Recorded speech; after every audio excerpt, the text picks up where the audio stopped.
Good morning, beautiful people. I hope you all are thriving, not just surviving.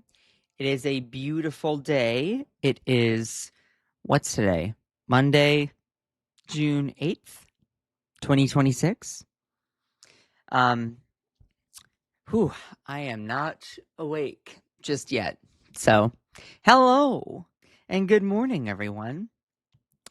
Ooh, do we got a lot to talk about today? Do we have a lot to talk about today? Because, ugh. It is. mm, there's just so much here, and it is just yummy, yummy in my tummy. Like, this is just so embarrassing for our president. It's so embarrassing. Anyway, how's everyone doing? It is a beautiful day. Good morning, Akicha. How's it going? Sorry, I got a frog in my throat, as they would say here in the South. Let me make sure to put my morning message in here. Hold on just a second. Um, Good morning, beautiful people. Um, Actually, I'm going to say just hello. No, I'm just going to say good morning. Share where you are tuning in from. And listen, share where you're tuning in from and whether you have. Let's see. Share where you're tuning in from.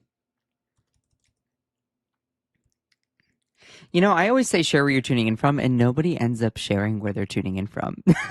So I think you're doing something different. Good morning. Send likes to support the stream.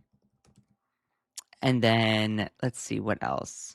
What else do I put in my little morning message that I like habitually put in the chat? You know? Um, Send likes to support the stream. You all are amazing.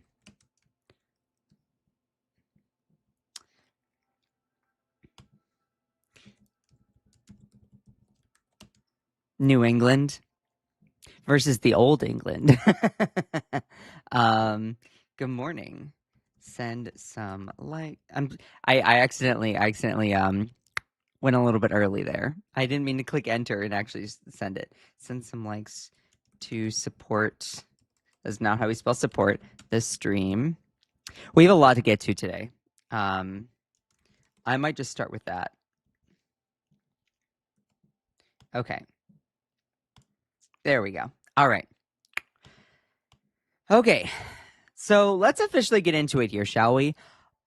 Hold on. I need to actually clip this. I need to clip this because it is just so. It is. When you are a streamer, when you do these broadcasts live, it is a whole ordeal. Okay. Mentally and physically, it is a whole ordeal. And trying to get everything organized here is a lot. It's a lot. So I appreciate every single one of you. I'm still learning this process. Not gonna lie, I am at some point thinking of shifting to being horizontal. I know that a lot of people are like, no, I don't want that. It's something that's in the works, maybe way out, like in a couple months. The reason why is because, fun little fact here, when people are scrolling, it's easier to find vertical live streams on YouTube than it is horizontal. So, but then when I post content later on, in on my page, it doesn't get as much reach. So, that's something I have to figure out. Anyway, so let's officially get into everything here. Please make sure to send some likes. I appreciate every single one of you for tuning in, whether you are getting ready for work in the morning, making the kids little lunches, or, driving on your way to work. Maybe you are getting dressed for the morning. Y'all are amazing. Or maybe you're already at work and you're like, oh, what's going on today? Um, I'm on Team Horizontal. It works the best. Yeah, I do think that I am going to eventually go down that direction. Sorry, I got a frog in my throat. Hold on.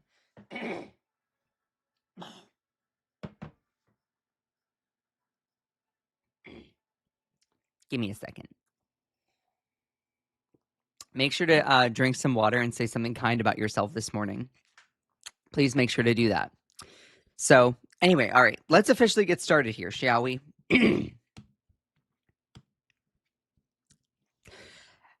Okay. Have you all seen the most recent interview with Donald Trump and Kristen Welker? Because this is so embarrassing. Trump is literally a toddler. He is a toddler that has tantrums all the time.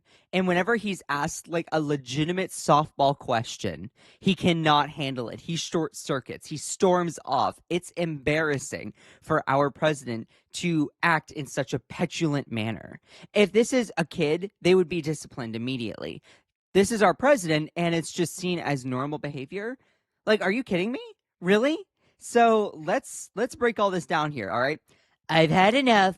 Trump storms out of Meet the Press interview in wild fashion. Explodes on NBC's Kristen Welker. Explodes. Ooh, that does not sound pretty. Okay.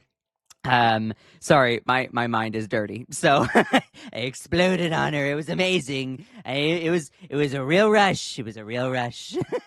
Boom. Exploded on Kristen Welker after she hits him with fact checks. I can't English. Sorry. It's my first language. I can't English. So I'm going to play the video for you in a minute. Sorry, I had to burp. I have a theory that whenever I do these live streams that I swallow air, which is unfortunate. Regardless, President Donald Trump stormed out of a Meet the Press interview Sunday after moderator Kristen Welker repeatedly fact-checked his claims on a variety of topics, including January 6th, his anti-weaponization fund and election fraud. Sorry, dyslexia. The heated 6-minute final block of the interview began with Welker pressing Trump about the $1.8 billion anti-weaponization fund he continues to promote, despite his administration officially abandoning its efforts, particularly because there was pushback bipartisanly, which credit to Republicans for also being a part of that. Like, why should we give taxpayer money to people who attacked police officers on January 6th and tried to storm the Capitol just because they didn't like the outcome of an election? It's embarrassing. Anyway, attempting to confirm that Trump is indeed throwing in the towel. Just to be very clear, are you backing off the fund completely, as your acting Attorney General Todd Blanche has said, or are you looking for another avenue to revive the fund? Welker asks. Trump then launched into a lengthy defense of the fund. So let me explain what the fund is, Kristen. Okay, people have been hurt. People have been hurt so badly by the radical lunatics that worked for the Biden administration and Sleepy Joe. I find it so ironic that Trump calls Biden Sleepy Joe all the time when there are now more instances of Donald Trump falling asleep in meetings, press conferences, interviews, and sit downs. Meanwhile, he then constantly projects it onto his opponent. It's like, dude, listen, people who live in glass houses should not throw stones, okay? You are the biggest hypocrite on the falling asleep mantra because you do it all the time. It's insane. It's insane. And of course, Trumpers are going to be like, I don't see it. I don't see it. Y'all are embarrassing. Please make sure to send some likes. I love all of you. They're vicious. They're violent. What they did to people. And of course, you know, they went after me more than anybody else. Of course, got to whip out the narcissism, okay? It's all about him. It's all about him. They went after me. Wah. Sorry. It's unacceptable. Okay, I'm sorry that there are consequences to your actions when you try to break the law. People are going to prosecute you. You are going to get sued when you do things to constantly undermine the rights of other people. When you are doing everything to then loot the federal government for your own gain. Literally, we don't even talk about the fact that he hasn't even divested from his properties and he's still president, profiting off of the office. Like, that just little detail is always just left in the dust. Like, girl. But anyway, he goes on to say they raided Mar-a-Lago and all other things. They raided Mar-a-Lago, you know, but people have been badly hurt. They've committed suicide. Now, let's pause for a second. Because that got real, okay? He's saying that they've committed personal unalivement. I'm not going to use that word, the S word, several times just for the purpose of protecting the stream. I do not know of any cases that people have done that. Nevertheless, if they have, that's really sad. Also, it's Trump. Am I going to believe him? No. This is a guy who literally thinks and says, previously, like a week ago, he said in an interview with his daughter-in-law, Lara Trump, that Iran's military had been decimated, blown up, completely destroyed. And then 20 seconds later, he goes on to then say that we've largely left them alone. He's like, we've actually left them alone. We blew up their military, but we actually left their military alone. So when he says something like this, as serious as this is, I'm very, very doubtful that there are cases like this. Or if there are, it's probably because of other extraneous reasons. Maybe they're super, super miserable because they dedicated their entire life to defending a cause that literally they were only a cog in the machine for Trump's benefit in MAGA because it's a cult. Nevertheless, that is sad if that is the case. Anyway, let me continue. They've lost their jobs. They've lost their families. They've lost their wives. Yeah, their wives are like, yeah, we don't want. The wives are like, why would I continue to love you if you support a RAPIST person that does awful things to women? Yeah, sorry that women are going to say no. We don't want to love you if you're going to continue to do this horrible crap and support this horrible crap. Sorry that your actions have consequences. They've lost everything. They've lost everything over fake weaponization of government. Anyway, I can go ahead and play the clip for you all, but I want to continue reading it first, and then I will show you because it's wild. So Welker says, so are you looking for a way to revive it?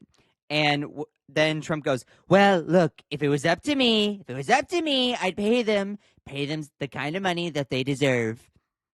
Again, paying taxpayer money to people who attacked police officers on January 6th and stormed the Capitol because they didn't like the outcome of an election. Like, are you kidding me? The fact that our government constantly tries to put money into things that do not actually help people is disgusting. And you're going to reward domestic terrorists because they had a temper tantrum because their guy, Donald Trump, lost an election. You are literally president right now and you still can't get over 2020. You cannot get over it. Dude, that was how long ago? 6 years ago? Dude, move on. Move on. It's embarrassing. Welker then pressed, do you think anyone who attacked police officers should get taxpayer money?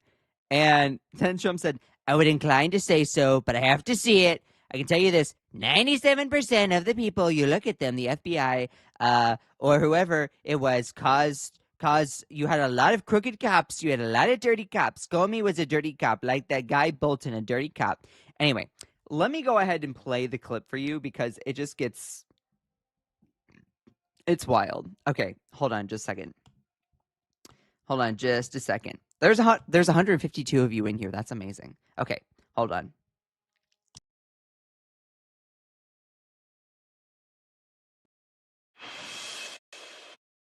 $1.8 billion so-called anti-weaponization fund. It was going to compensate.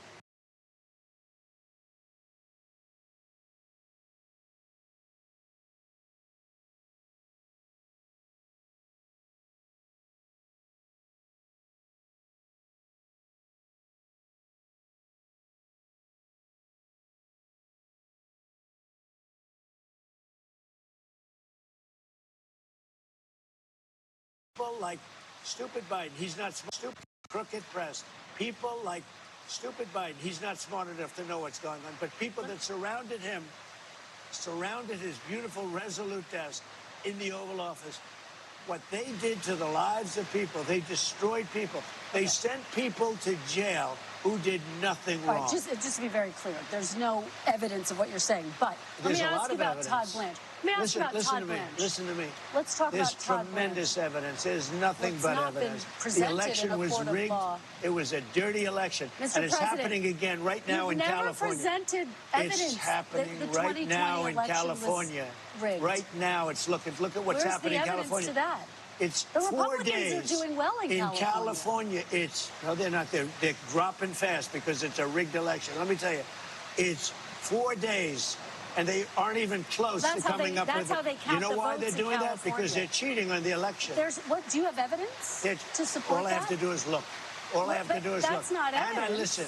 And I listen to people. And let's see what happens. But, sir, that's not evidence. Do you think it's appropriate? That's how they count the votes in Do you California. think it's appropriate that they have an election and 5 days later they're nowhere close to picking a State winner? and local officials acknowledge they are slow. They're urging. No, they're crooked. They're urging the crooked. votes to be counted quickly. That's how they vote They're in crooked, California. just like you're crooked. Your press is crooked, and Meet the Press is crooked. To be fair, I'm not crooked, but let's Really? Let's Well, you continue. play right into their hands. then. Let's continue. You're either crooked or you're stupid. You play continue. right into their hands with this rap.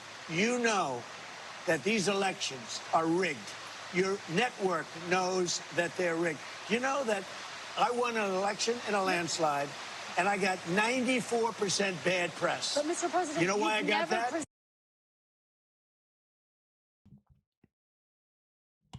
He still cannot get over 2020.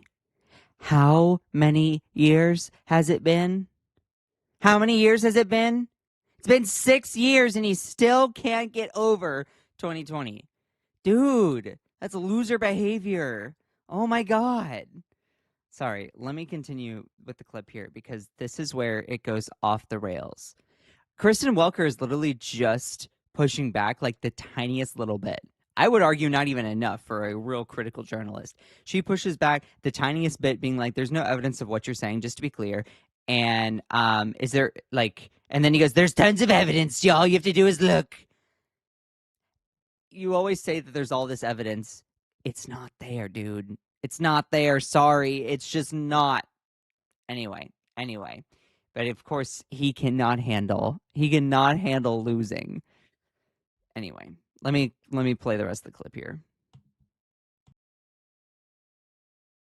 Because you have no credibility. But you've never presented evidence that it was rigged. Let's keep talking about, I want to talk about Todd You Blanche. have more evidence. There's more evidence than ever presented. Let's talk Your about... elections in this country, we're like a third world country. But, sir, your elections are crooked, and you're crooked, and Meet the Press is crooked, and so is ABC, and CBS, and CNN. But, Mr. President... You're one-sided crooked networks. All right, let's call it quits, because I've had enough. Thank you, darling. Have a good time. Mr. President, let's please. I traveled all the way to Wisconsin. I've sat in the rain with you. I know. I've sat in the rain with you to for an hour, Wisconsin. on and off in the rain, and I've given you enough time. You ought to straighten out your press because you know what? Mr. A President, country can never be great with a dishonest Listen, press. we Come on, traveled let's go. all the way to Wisconsin for this interview. Crooked press. Okay, I want to point something out really quickly here. When you're watching this video here, and I'm going to turn off the audio for it, when this is all happening, of course, they're feuding. They're feuding because Trump's like, you're telling me that I'm a liar, which I'm not a liar. Dude, you're a clear liar. Anyway, but he then just has an absolute tantrum. Like, let me give you the 4 stages. There's a question, a low-ball, genuine question that is asked. He absolutely freaks out, denies it. He turns then purple, red, whatever color in the face. He goes from orange to then like a deep fuchsia, and he gets angry. He leans in, and then he starts pointing his finger. You're lying. And then decides to then just run away. Like insults, calls fake news, decides to then run away. This has been the habitual process every single time when Trump has a tantrum. Sorry, let me cover it again. Let me give you the 4 stages of Donald Trump's tantrums here. Okay, number one. Of course, when he's asked a standard question. He's asked just a standard question, a tiniest little bit of pushback, asks for clarification on something. Number 1, he immediately denies. Deny. Then he does number 2, He turns from his orange to then a fuchsia. He turns to a fuchsia. Then he does the lean in and the finger pointing, the finger wagging, rah, rah, rah, rah, rah. And then he does the storm out, ends interview, blah blah blah. It's a perfect encapsulation of a tantrum. It's embarrassing. It's embarrassing. Yet this is our president. This is our president. How in the world is this winning? How in the world is this what makes America great? An 80-year-old mimicking toddler-like behavior.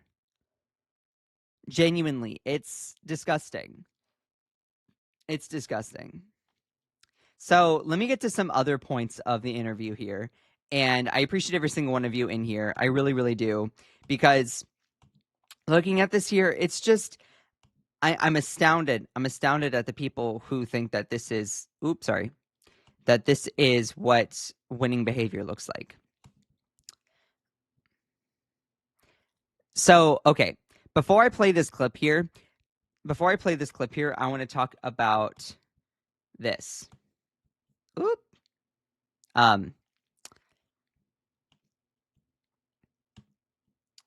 Sorry, let me resize this. Give me a second. This is what it's like when you're a streamer. This is what it's like when you're a streamer here. Okay.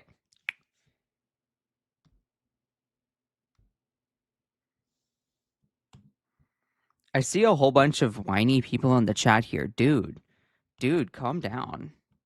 Calm down. As some of the Karens would say, calm down, calm down. There are some weirdos in the chat here. Dude, what are you doing?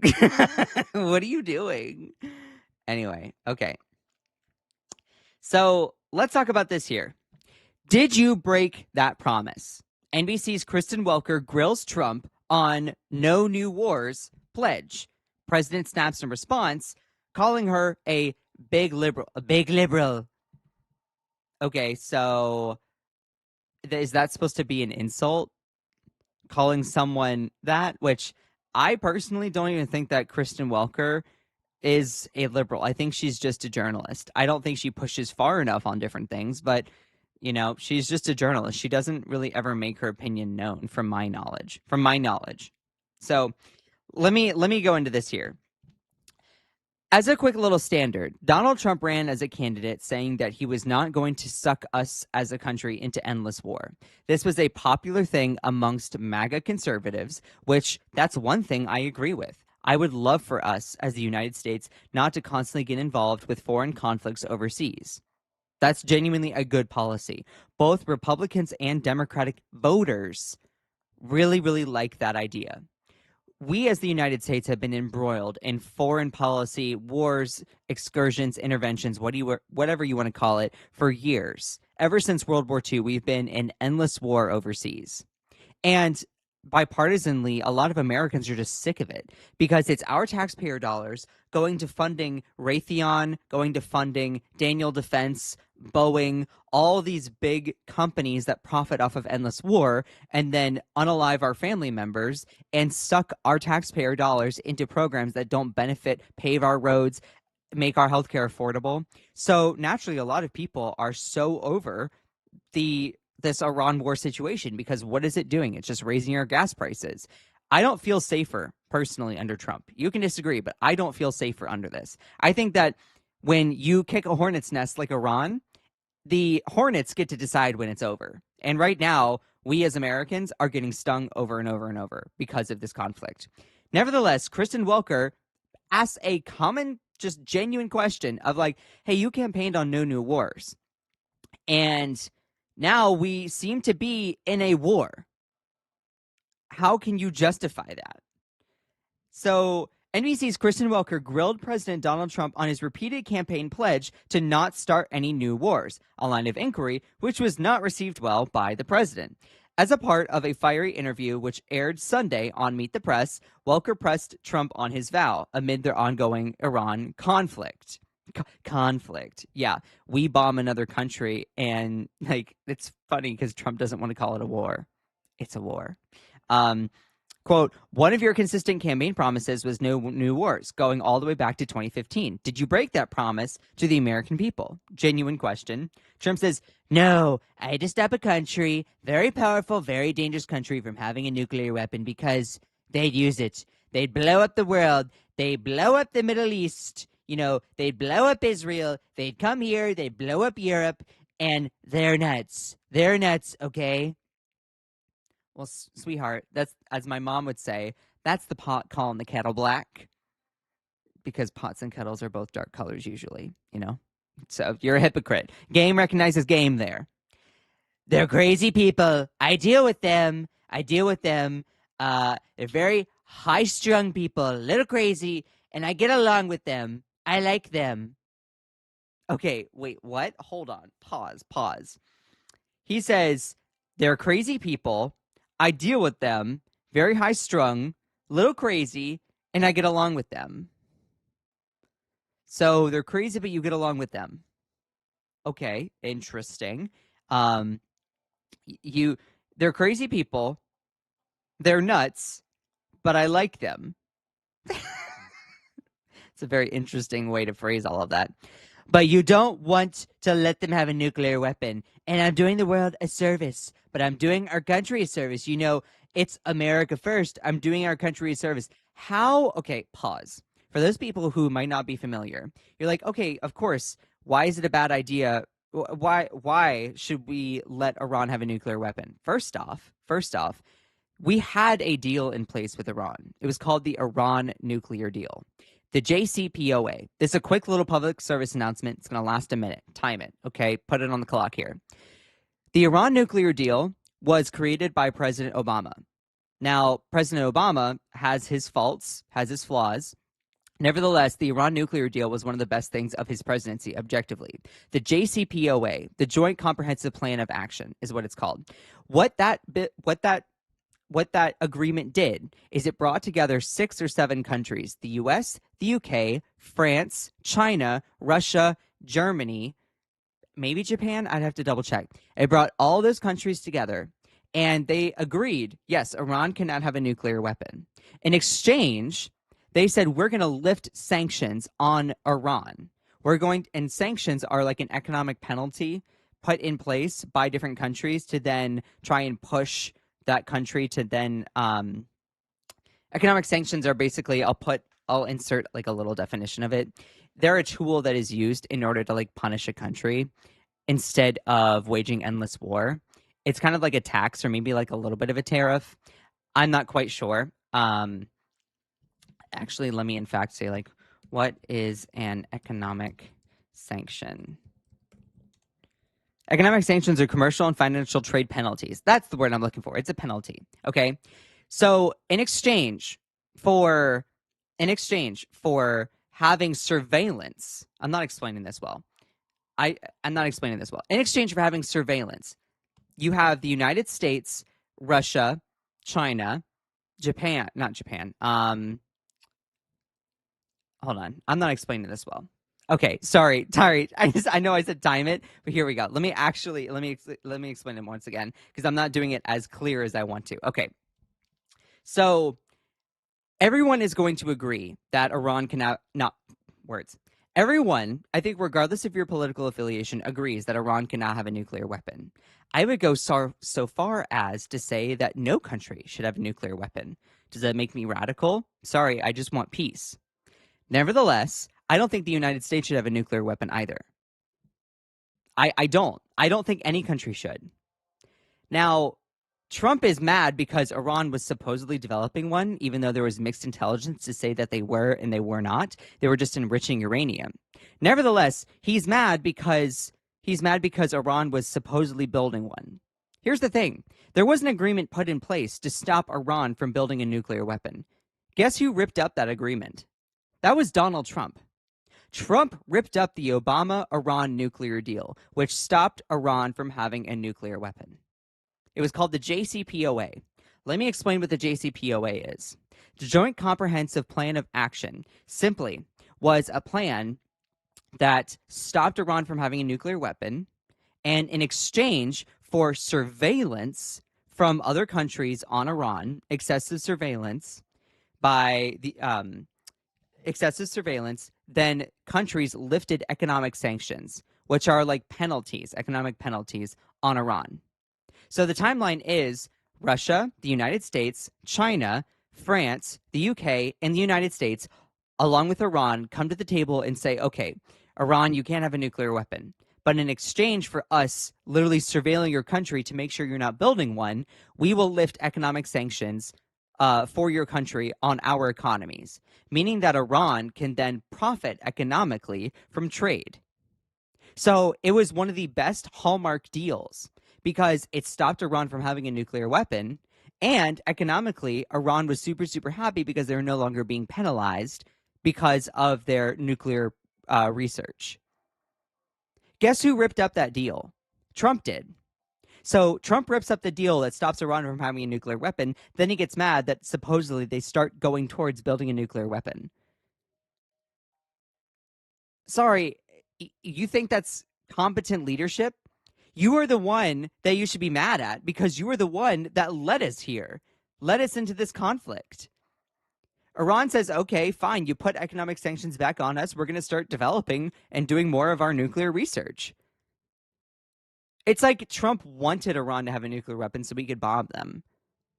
That's complete speculation, and I just want to make that clear. There's no evidence to show that that's the case, but looking at the timeline of events, that would be a logical conclusion. Nevertheless, when Donald Trump was grilled on no new wars, he completely went off the rails. So let me actually play the clip for you all. And I appreciate every single one of you. I hope that all made sense. Please make sure to send some likes if you're enjoying the stream. Okay. Let me play the clip for you all.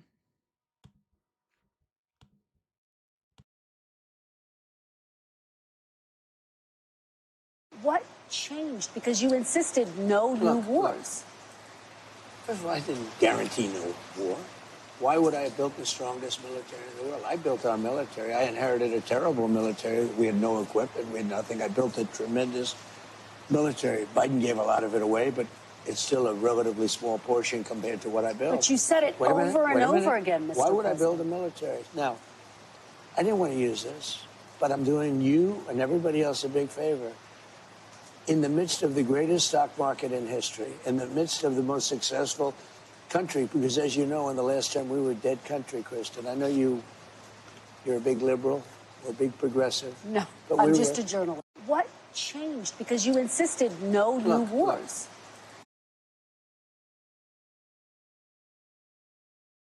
New wars. First of all, I didn't guarantee no war. I'm not going to start a war. I'm going to stop wars. No more wars, no more disruptions. We will have prosperity and we will have peace. Under Trump, we will have no more wars, no more disruptions, and we will have prosperity and peace for all. I am the candidate of peace. I am peace. We will turn the page forever on those foolish, stupid days of never-ending wars. They never ended. You insisted no new wars. First of all, I didn't guarantee no war. I'm not going to start a war. I'm going to stop wars. No more wars, no more disruptions. We will have prosperity and we will have peace. It's embarrassing how wrong Trump is. It's embarrassing. Like, I wonder genuinely, and I'm actually curious about this, in the comments below, do you think Trump knows that he's lying? Or do you think that Trump is genuinely insane and cannot remember? I actually want to launch a poll. Hold on. How do I launch a poll? Do you either think Trump is lying or Trump, hold on, knows he is lying about war? I'm going to say Trump is lying, or Trump is genuinely insane and delusional.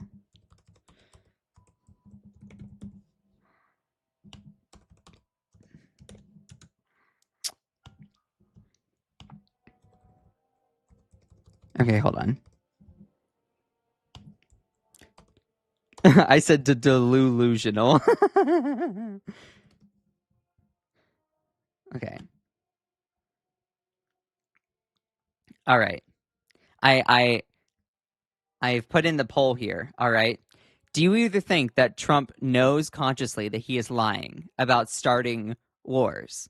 Like he remembers that he campaigned on no new wars, no more endless wars, all of that. Do you think that, yes, he knows he's consciously lying? Or do you think Donald Trump is so inept and insane and delusional to the point where he doesn't even remember the fact that he campaigned on it?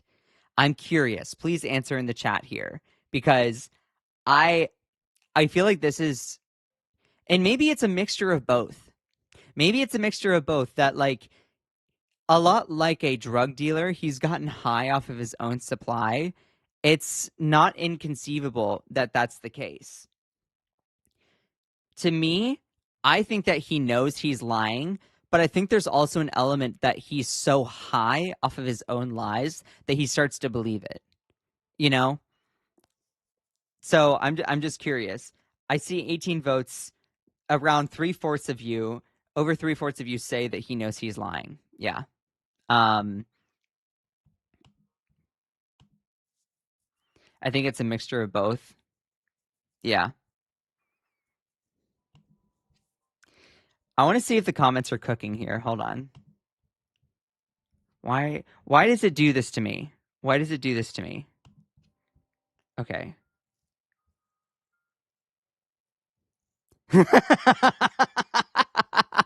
No, comma, more wars. That's good. That's good. Um um they campaigned hard on that lie. Yeah, the pro peace ticket. 100%.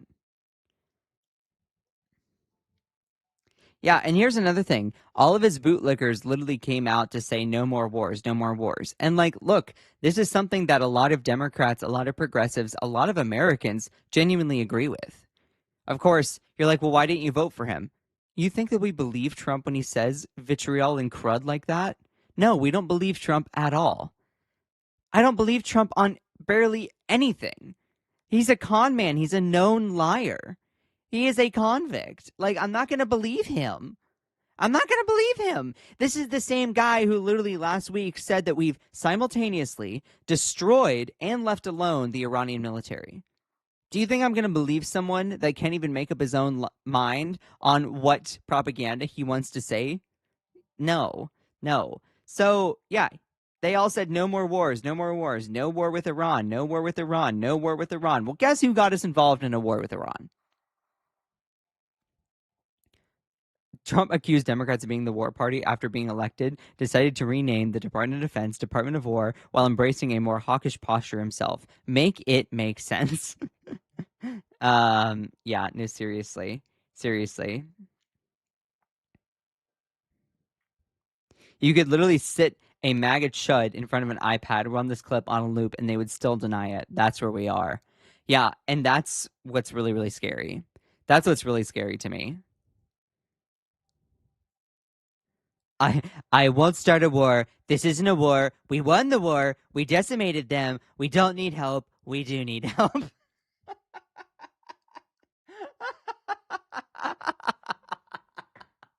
Oh my God. That is such an encapsulation of everything about this moment.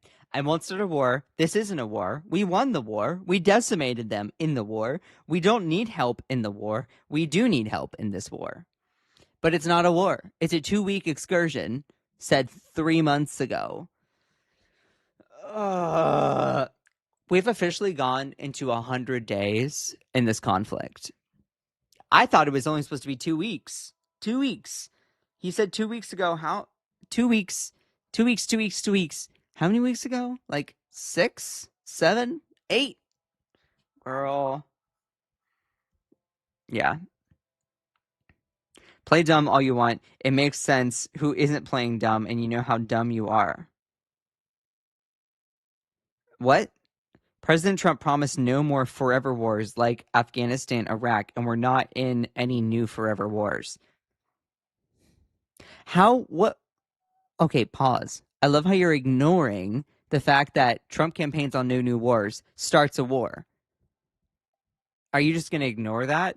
Number two, okay, Iran, Afghanistan, or Iraq, Afghanistan. I don't like those. Nevertheless, nevertheless, we're talking about endless war where we are over there. What was the purpose of us getting involved in Iran? What was the purpose of us getting involved in Iran? Our own director of national intelligence, who is now since resigned, literally said that there is no evidence that Iran is even building a nuclear weapon. Trump doesn't like that response and says, "I think I'm just going to bomb them anyway." He bombs them.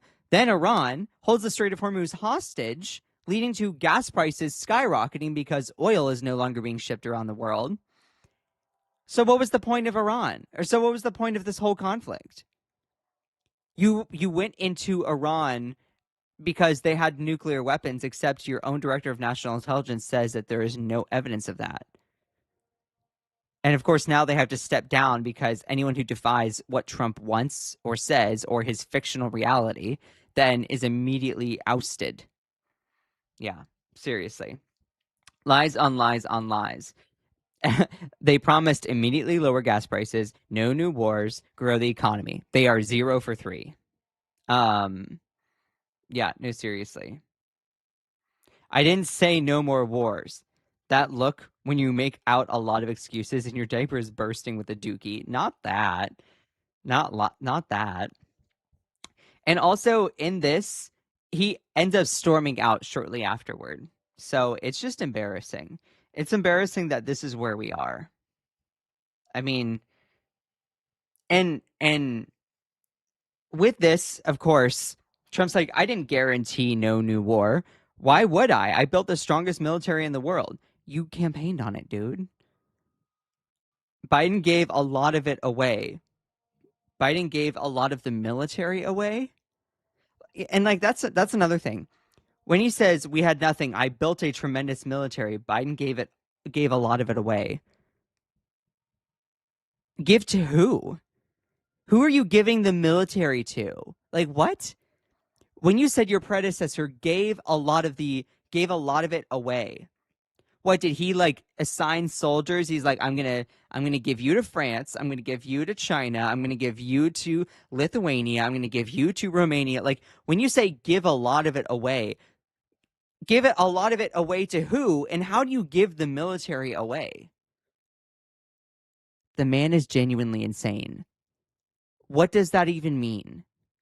This is the exact preconditions and existence of someone who has dementia. I'm sorry. That's a hard fact, hard pill for us as Americans to swallow. The man is clearly not well. Because what does that even mean?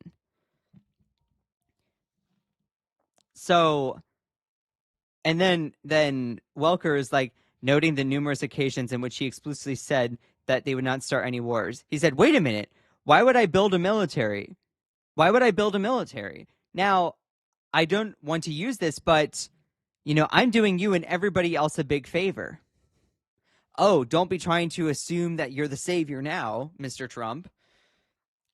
He said, in the midst of the greatest stock market in history, in the midst of the most successful country, by what metric? As you know, in his last term, we were a dead country. If we were a dead country, then how are we still living if we died? Because when you die, unless this is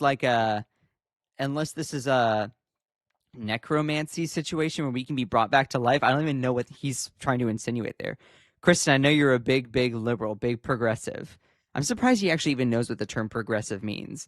Then she goes, I'm just a journalist. Trump then went on to say, the reason I won an election is because people have confidence in me. I have good judgment. I mean, what does this even mean? What does this even mean? He's genuinely crazy. And then he goes on to say, so when you say I didn't promise anything. I don't like these endless wars. This is not an endless war. Okay, wait, hold on. So when you say I didn't promise anything, I don't like these endless wars. Like Iran is what I'm assuming. And then he says, this is not an endless war. I'm referring to the Iran war. He's genuinely crazy. He's genuinely crazy. I'm sorry that that is inconvenient to you, MAGA. I'm not asking for you to then become a blue-hearted liberal or progressive. No, think critically for yourself. If this was Hillary Clinton, Kamala Harris, Joe Biden, Barack Obama, anyone that contradicts themselves at such a magnitude, you would call them crazy. Why do you not have the same standards for your own party that you do, obviously, for the other? I'm just asking you for it to have principles, a standard ideology, a set of morals that you apply equally. You can't do that when you're in a cult. You only do whatever you need to advantageously progress the cult. There's no reasoning, there's no logic, there's no factual basis of reality. It's only what can be advantageous for your core group. That's why we say you're in a cult. And then you're like, oh no, we're not in a cult. Then why do you do cult-like behavior? It's not our fault that we're calling a spade and you don't like it. And then you have the audacity to think that we're snowflakes when we literally just call it as it is. Girl, bye. Girl, bye.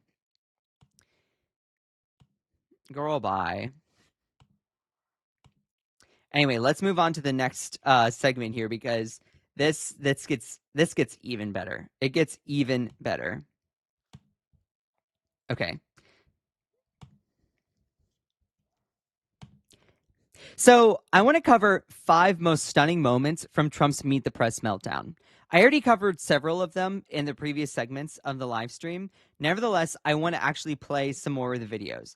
I already talked about Trump being grilled on his No New Wars pledge. Obviously, of course, he said no new wars and, then goes and bombs Iran, starts a war. And, of course, many of his Trump lackeys cannot handle that itself. You can't handle that genuine criticism. Oh, I didn't even realize this is not even fitted to screen. My bad. And so Trump grilled on his repeated no new wars pledges. Again, let me play the clip for you all just one more time. Hold on.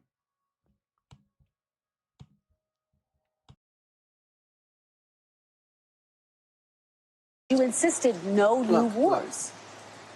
First of all, I didn't guarantee no war. I'm not going to start a war. I'm going to stop wars. No more wars, no more disruptions. We will have prosperity and we will have peace. Under Trump, we will have no more wars, no more disruptions, and we will have prosperity and peace for all. I am the candidate of peace. I am peace. We will turn the page forever on those foolish, stupid days of never-ending wars. They never ended. You insisted no new wars. First of all, I didn't guarantee no war. I'm not going to start a war. I'm going to stop wars. No more wars. No.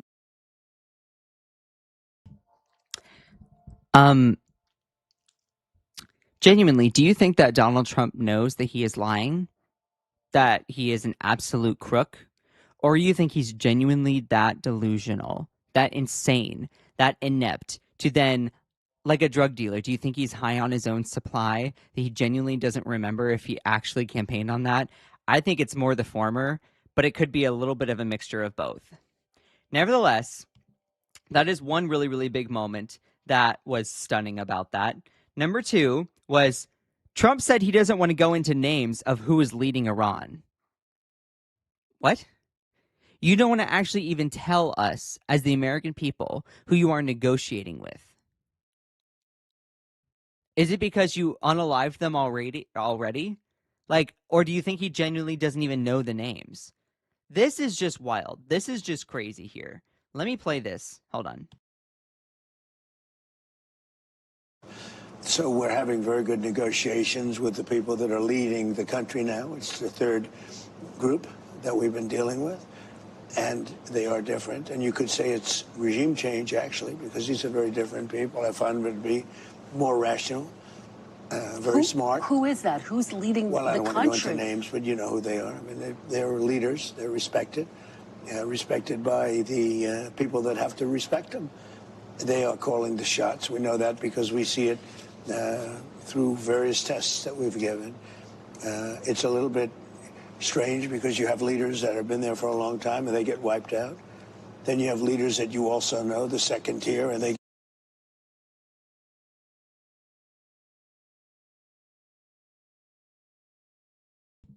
He doesn't know the names, y'all. He has no idea. He has no idea. He is inept. He's a narcissist. He has no idea what he's doing. It's never been clear.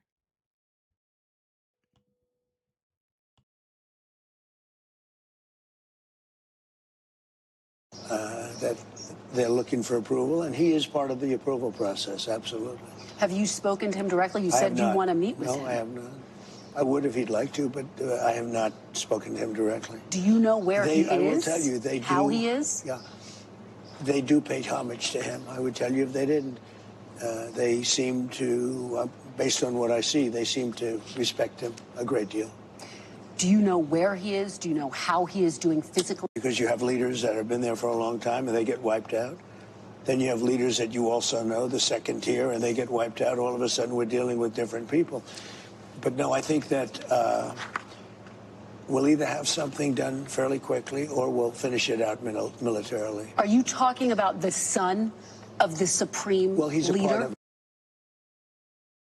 very good negotiations with the people that are leading the country now. It's the third group that we've been dealing with, and they are different. And you could say it's regime change, actually, because these are very different people. I find them to be more rational, very smart. Who is that? Who's leading the country? Well, I don't want to go into names, but you know who they are. I mean, they're leaders. They're respected, respected by the people that have to respect them.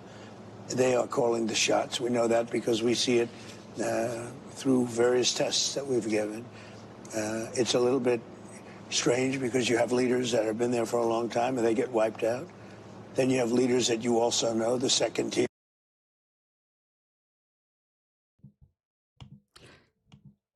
Trump goes, oh, the leaders, they get wiped out. Question, wiped out by who? Whom? Who has killed these Iranian leaders that they're negotiating with?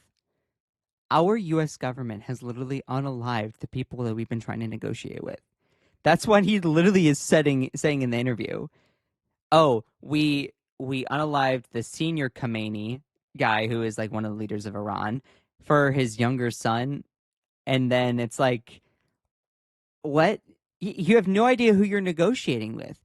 Trump is genuinely, he has no idea what he's doing. He has no idea what he's doing. When you kick a hornet's nest, the hornets get to decide when it's over.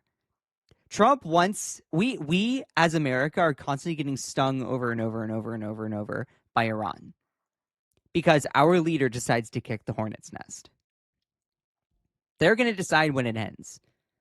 And of course, Trump's like, no, I get to decide. Then why are you so desperate for a peace deal? You were the one that bombed them. It's just stupid. It's so stupid. And like, you know, genuinely just call it as it is. It's so stupid. Anyway, so that was one moment there. Let's get to the next one. Oh, geez. This is another one. This is another one that's crazy. And yet, gas is up, diesel is up. It's all coming down as soon as the war's over. Well, 70% of farmers say they can't afford fertilizer. I'm sorry, I have to interject here. It's all coming down as soon as the war is over. Did you notice? He said war. I thought it wasn't a war. I thought it was an excursion. I thought it was a 2-week-long excursion. How many weeks ago did we say it was 2 weeks, 2 weeks, 2 weeks, 2 weeks, 2 weeks? The man is clearly insane. He clearly has no idea what he's doing. He bombs a country and then gets mad that he can't negotiate peace. He is a mad king. He has no idea.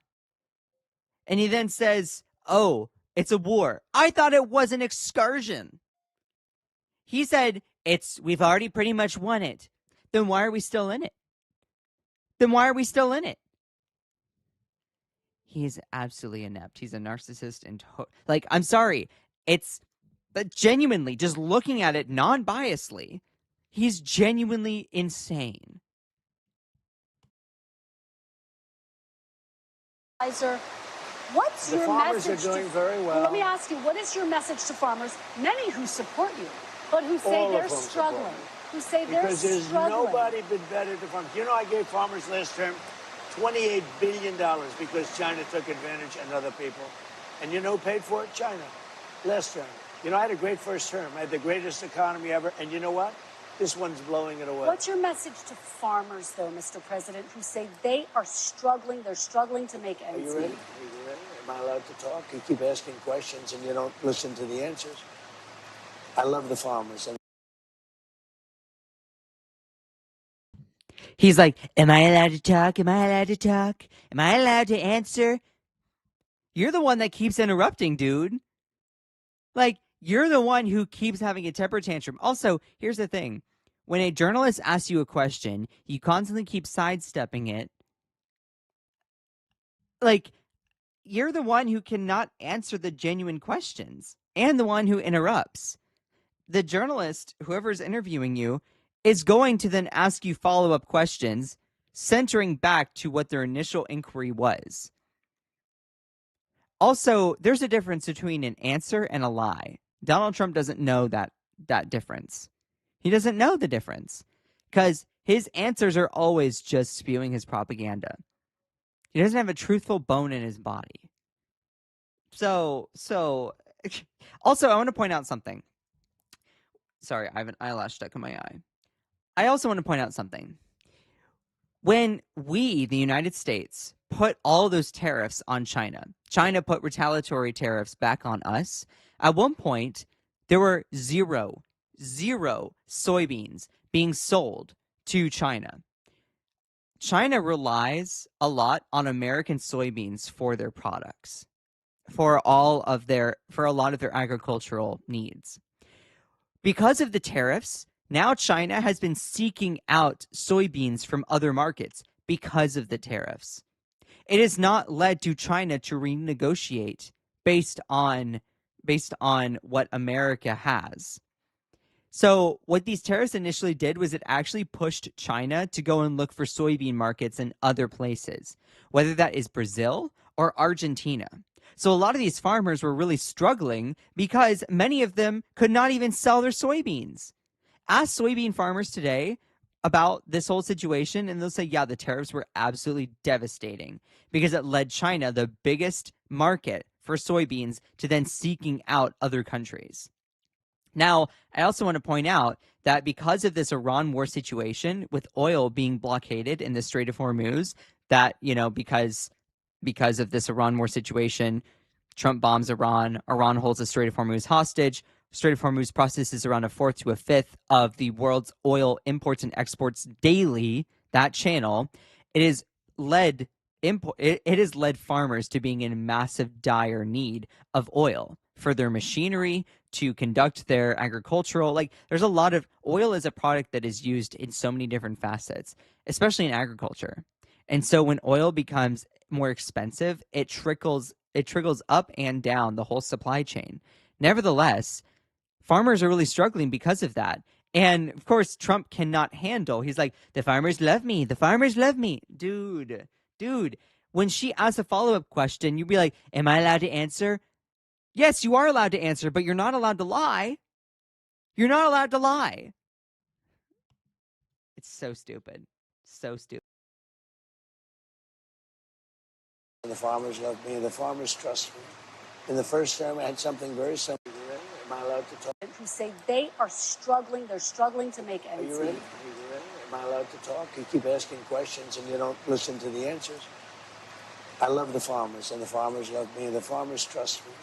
In the first term, I had something very similar. China and others were, and Canada, who was brutal, they were taking advantage of our farmers. They don't take advantage of it anymore.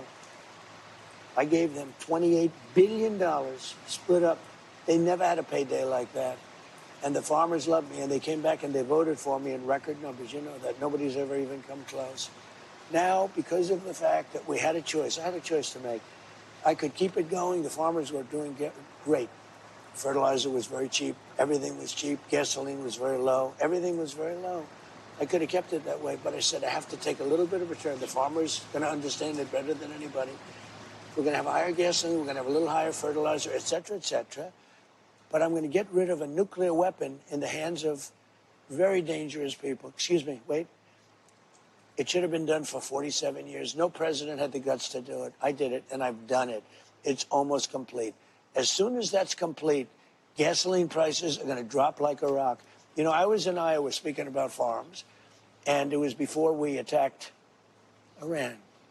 And I was in Iowa, and the prices were $1.85 a gallon, $1.91.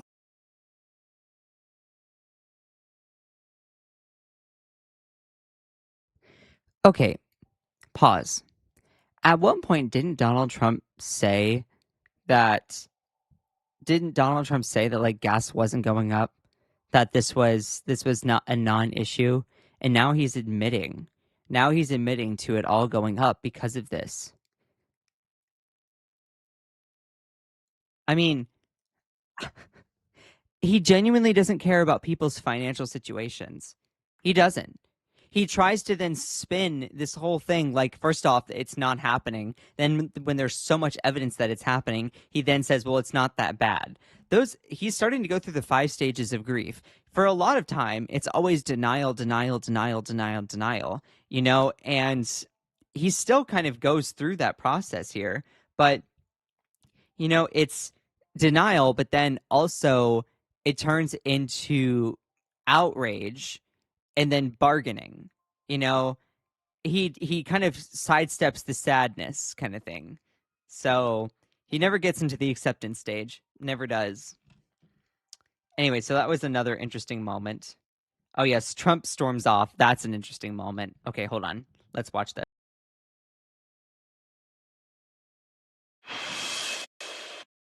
The election was desk in the Oval Office. What they did to the lives of people, they destroyed people. They sent people to jail who did nothing wrong. All right, just to be very clear, there's no evidence of what you're saying. But let me ask you about Todd Blanche. Let me ask you about Todd Blanche. Listen to me. Let's talk about Todd Blanche. There's tremendous evidence. There's nothing but evidence. The election was rigged. It was a dirty election. Mr. And it's President, happening again right now in California. You've never presented evidence. It's happening the right now in California. Right now, it's look at what's happening in California. To that? It's the 4 Republicans days. are doing well in California. No, they're not. They're dropping fast because it's a rigged election. Let me tell you, it's 4 days.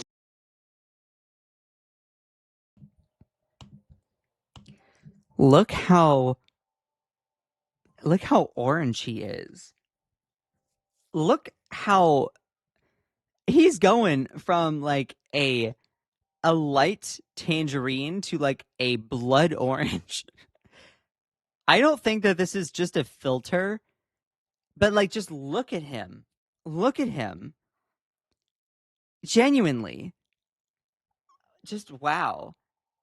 Okay, and also I love how Kristen Welker was like, there's no evidence for that. There's no evidence for that. Sorry, there's just none. Like, and he goes, of course there's evidence for it. Dude. The slightest pushback. She's using kid gloves on him, and he can't accept it. Using kid gloves. Anyway. Let me continue.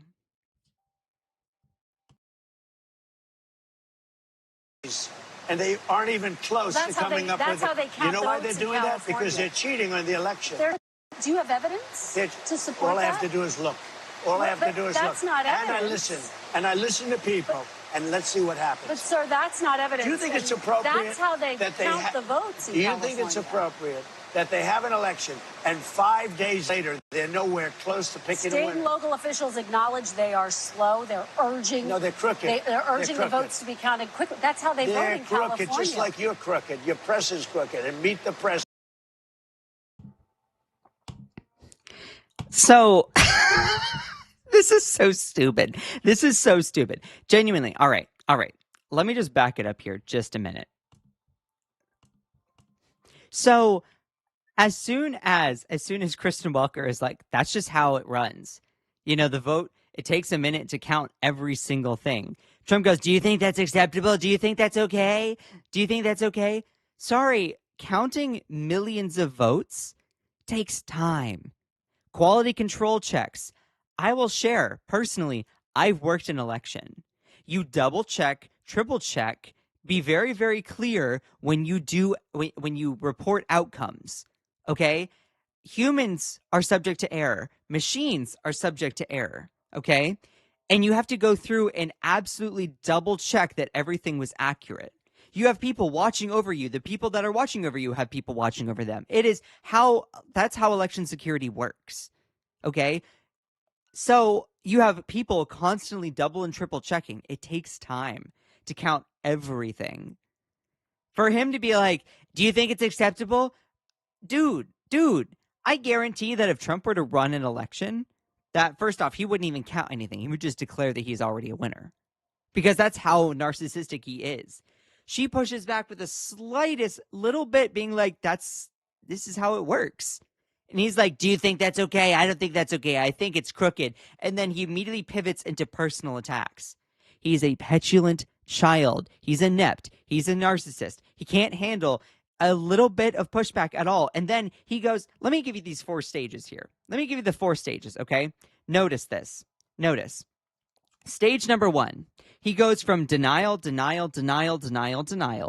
okay? Then he starts the lean in. He starts the lean in, and he will start the finger pointing. That's stage 2, the lean in and the finger pointing. He turns blood orange. That is step 3. And step 4 is he storms off. Okay? You'll see and notice all of these things. Hold on, let me turn back on the audio. Beautiful, resolute desk in the Oval Office. What they did to the lives of people, they destroyed people. They sent people to jail who did nothing wrong. All right, just to be very clear, there's no evidence of what you're saying. But There's let me a lot ask you of about evidence. Todd Blanche. Let me ask you about Todd Blanche. Listen to me. Let's talk There's about Todd tremendous evidence. There's nothing It's but not been evidence. The presented election in a was court of rigged. law. It was a dirty election. Mr. And it's President, happening again right now in California. You've never presented evidence. It's happening that the right 2020 now in election California. was rigged. Right now, look at what's Where's happening in the evidence California. to that? It's The 4 Republicans days. are doing well in California. No, they're not. They're dropping fast because it's a rigged election. Let me tell you, it's 4 days, and they aren't even close to coming up with it. That's how they count. You know why votes they're in doing that? California. Because they're cheating on the election. Do you have evidence to support All I that? have to do is look. All I have to do is look. That's not evidence. And I listen to people, and let's see what happens. But, sir, that's not evidence. Do you think it's appropriate? That's how they that count the votes in Do you California. think it's appropriate that they have an election and 5 days later they're nowhere close to picking a State winner? and local officials acknowledge they are slow. They're urging. No, they're crooked. They're urging They're the crooked. votes to be counted quickly. That's how they vote They're in crooked, California. just like you're crooked. Your press is crooked, and Meet the Press is crooked. To be fair, I'm not crooked, but let's Really? Let's Well, you continue. play right into their hands. Then. Let's continue. You're either crooked or you're stupid. You play continue. right into their hands with this rap. You know that these elections are rigged. Your network knows that they're rigged. You know that I won an election in a landslide, and I got 94% bad press. But, Mr. President, you know why I you've got never that? presented Because you have no evidence. credibility. But you've never presented evidence that it was rigged. Let's keep talking about. I want to talk about Todd You Blanche. have more evidence. There's more evidence than ever presented. Let's talk Your about. elections You in went this to country, court. we're like a third world country. But, sir- Your elections are crooked, and you're crooked, and Meet the Press is crooked, Mr. and so President- is ABC and CBS and CNN. But, Mr. President- You're one-sided crooked networks. All right, let's call it quits because I've had enough. Thank you, darling. Have a good time. Mr. President, let's please. I traveled all the way to Wisconsin.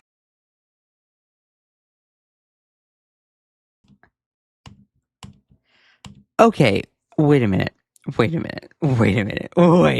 Okay. Did you notice the 4 stages there? Stage number 1, denial.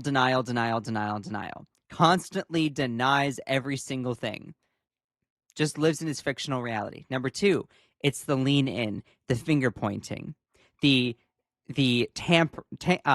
tantrum immediately ensues.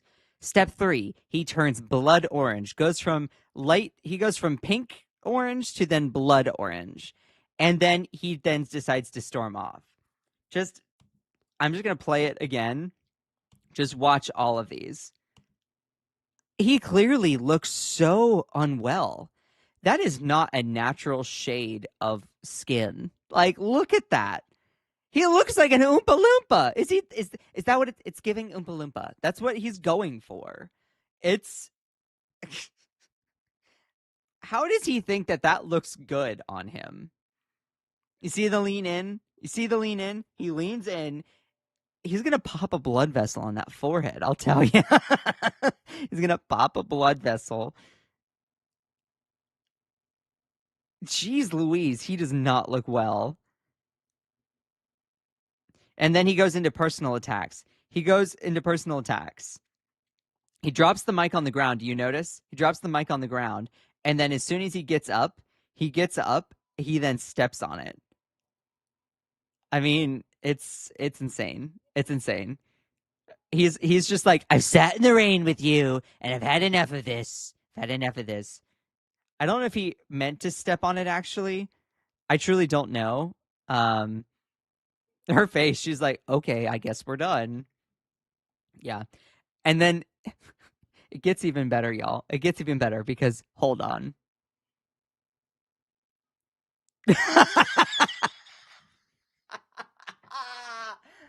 He agreed to a future interview.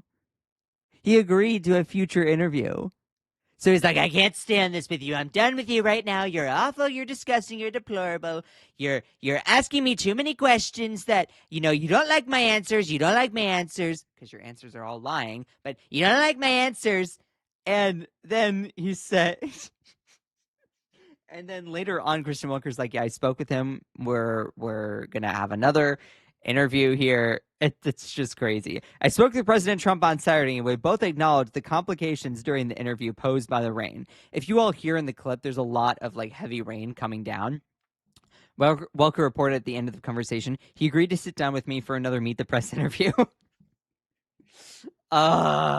Injected into my veins. It's just so crazy. It's so cringy. It's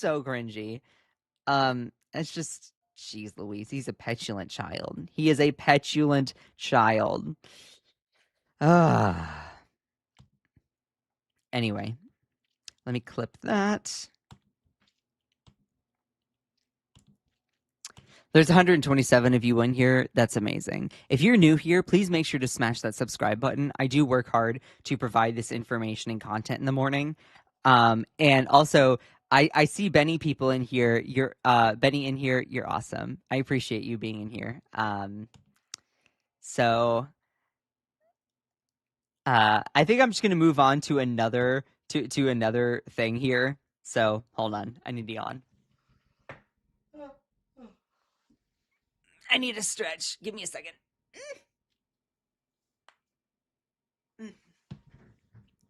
I'm a little bit sore yesterday because I was doing some yard work at my parents' place. So give me a second.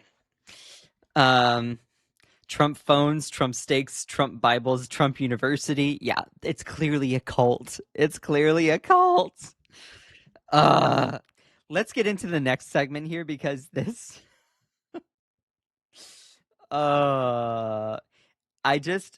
I don't know how anyone doesn't get embarrassed for this country. I don't know how anyone does not experience Trump coin. Yeah. So I'm gonna move on to some other things here. Please make sure to send some likes. So there's obviously a lot of talk about the Kristen Welker interview where Donald Trump stormed off, where he made endless amounts of contradictions. Of course, the biggest being that he promised no new wars, and yet we are in an endless war with Iran, where we haven't come to an agreement for a ceasefire. Or we have, but then it's been broken over and over and over and over and over. Trump says 2 weeks, and we continue to be here 2-3 months later. Nevertheless, I want to talk about some other crazy Trump moments that happened recently because, I mean, I want to put this full man in context. And these are things that, if this was 12 years ago, this would have been front page news. This today barely will get headlines because it's just so accepted. Trump's insanity is just so commonplace that, it's just seen as, okay, another day in America. If you were to ask people 12 years ago or tell them 4 years ago that this is going to be our reality, they would laugh in your face. Here we are. Sorry, that was bad tongue pop. Here we are. Nevertheless, Trump riffs for 7 solid minutes on pools, fountains, grass, and the Washington, that beautiful spire in new renovation weave. Of course, Trump, he says that he weaves when he talks. He weaves.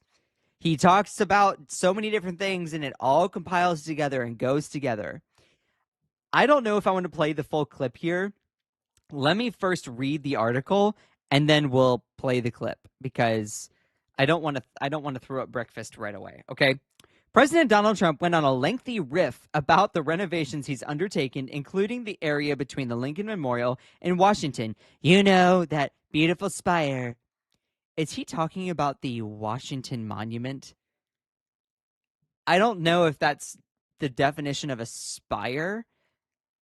Like, genuinely, just not that that's the biggest thing, but a spire is more of like a pointy thing at the top of a building. So is that what he's talking about? Because I'm not sure about that. In addition to his now billion-dollar ballroom that he's getting United States taxpayers to pay for, yet we can't afford, I don't know, daycare. We can't afford childcare. We can't apparently afford, to end homelessness or just little bits and handouts to we always can afford wealthy handouts to people in billion-dollar ballrooms. We can't ever afford, just programs to feed kids in schools. Nevertheless, the reflecting pool has become a consistent focus of the president. He's just a glorified interior decorator at this point.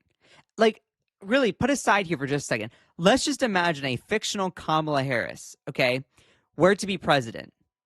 Campaigns on no new wars, starts a war in Iran, bulldozes part of the White House to build a ballroom, endlessly posts on social media about redoing the Oval Office, all the new bathrooms in the White House, building gold statues of around DC, renovating all these monuments. Like, this is the work of an authoritarian dictator.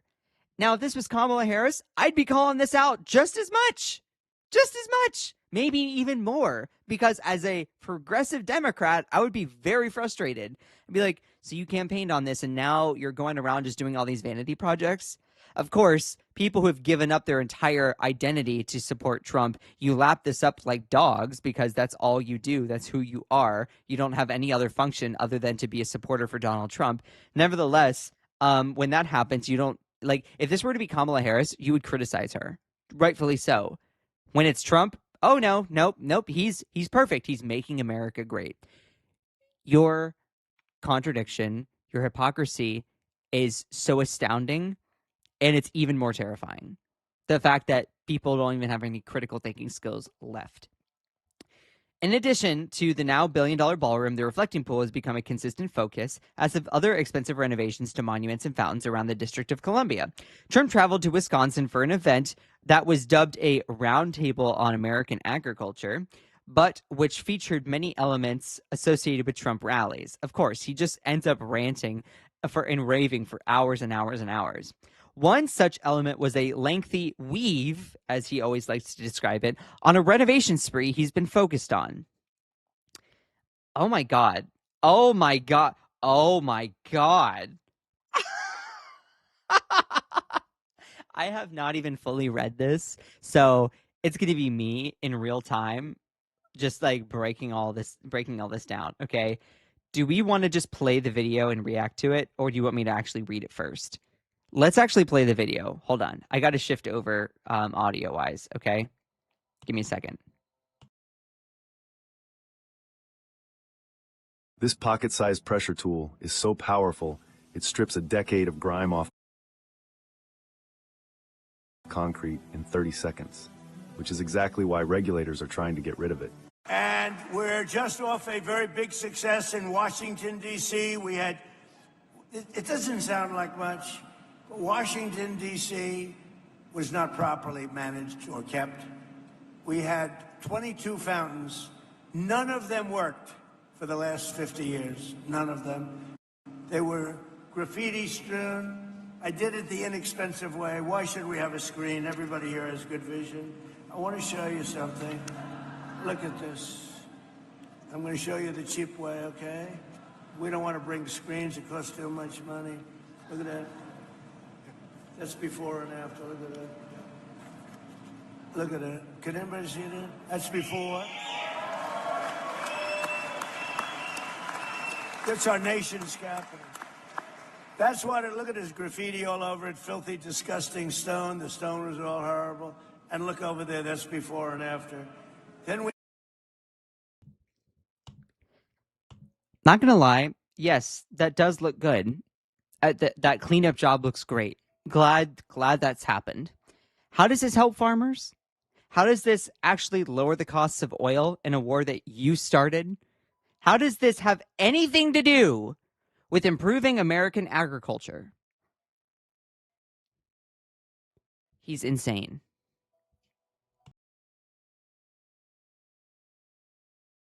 We had the reflecting pond, 2,500 feet, massive, longer than a building. We have a stat here that's sort of great. Can you guys see this okay?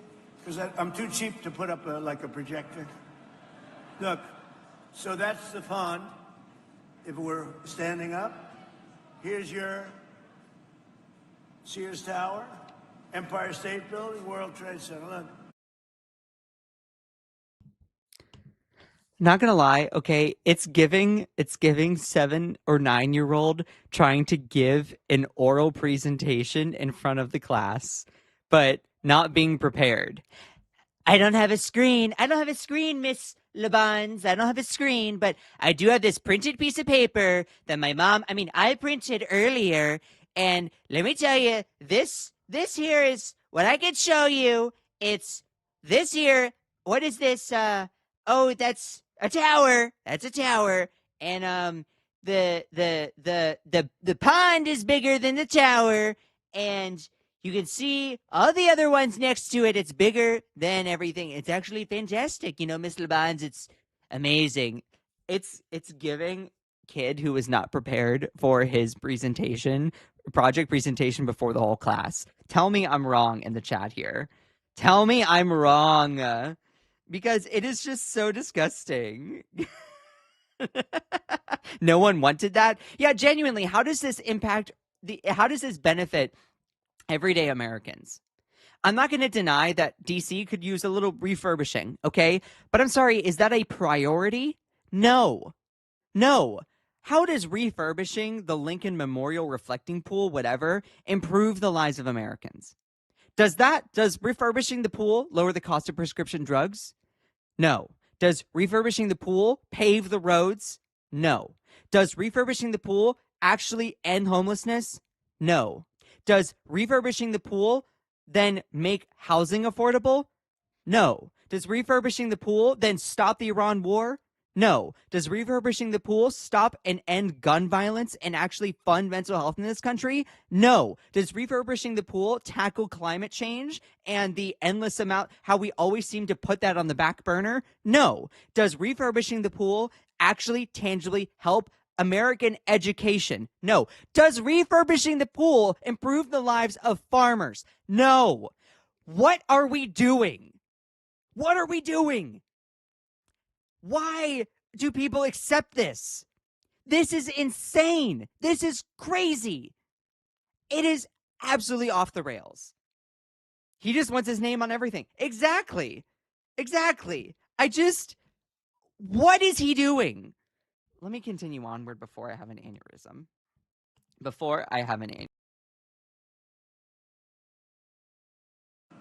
It's double and triple the size in terms of area.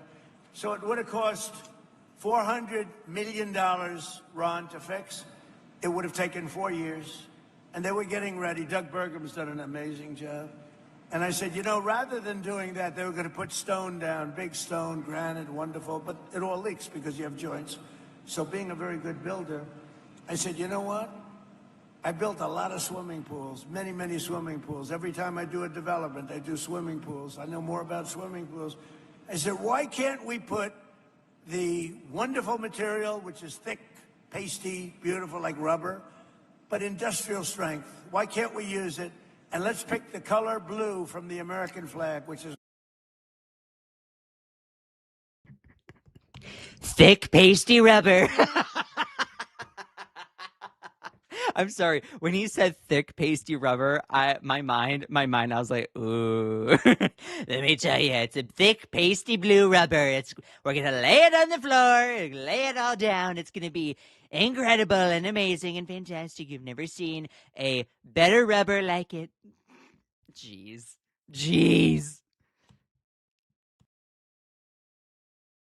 is what we did. And that is the most beautiful thing that you've ever seen.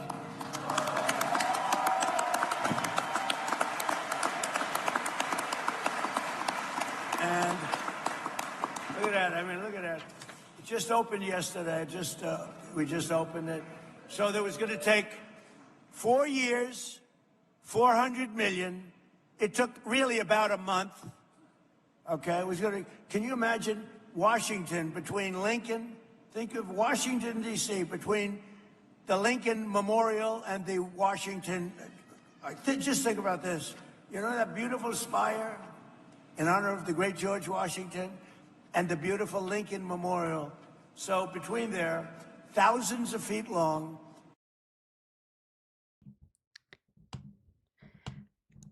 Did he call the Washington Monument a spire? I don't know. Maybe I'm off base here. I'm prepared to be off base if I am. I want to define a spire, okay? Not that I'm this is a big Trump scandal or anything, but he used the word spire. And God, he looks so inept here, doesn't he? He used the word spire. I'm pretty sure a spire is something that's on the top of a building and it's made of like some sort of iron. It's kind of like a rod, okay? I would not define the Washington Monument as a spire. Maybe I'm wrong. I'm going to say, please define a spire at, let's see.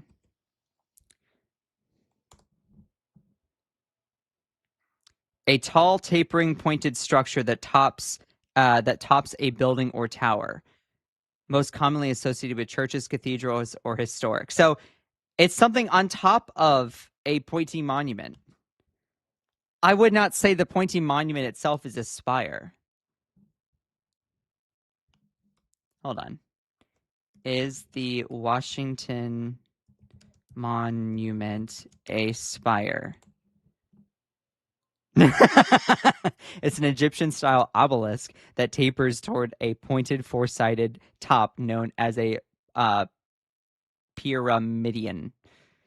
Yeah. So it's just one of those things where I'm like, why does he keep calling it a spire? I mean, this is not foreign for Trump, okay? One of the biggest things, one of his misspokes that he does all the time that bothers me is when he constantly says windmills give people cancer, okay? Here's the thing. Whenever he says windmills, he's talking about a wind turbine, okay? Let me tell you the difference between a windmill and a wind turbine real quick, and then we'll get back to this. A windmill is something that uses the wind to then spool and spin cloth to then, or spin fiber to then make cloth. Okay, a windmill is something that uses the wind as that motion to then to spin wool, spin fabric, spin fibers to make a cloth. A wind turbine is a thing that uses the wind to turn a little generator to then rub magnets together to create electricity. So I'm not surprised that he's calling the Washington Monument a spire. No, of course not. He has the most precision of language ever. Yeah, he's crazy. He's insane. He's an absolute narcissist. He has no idea what he's talking about. Again, this is the same guy who thinks that Iran, we've blown up their entire military and also left it alone. You don't believe me? Go check out one of the videos I just posted. He literally said that we've left Iran's military alone at the same time as saying that we've completely decimated them. How does that work? How does that work? How does his brain not split from the obvious contradictions of his own language? Genuinely. It baffles me. Baffles me. Let me continue playing the video here. It was built in 1922, and to be honest, it never really worked. It leaked like a sieve because it was stone and concrete. So I took over the project. Now, Barack Hussein Obama, have you heard of him? Barack Hussein Obama spent, and Joe Biden, Sleepy Joe, they spent a total of about $150 million trying to fix it. They never got it opened. It never worked. It was terrible, disgusting. It was garbage-ridden. And I said to my pool guy, I said, take a look at it. And he said, well, sir, we can do it. We'll get industrial strength. And I used some guys, not him, I used some guys, but he gave me some good ideas because he's a pro. You know, they got very upset when I sent my pool person. I said, who else am I going to send? So I sent him over, and we sprayed it and put down beautiful, like a pool coating. It'll last maybe 50 to 100 years. So here's the thing, 400.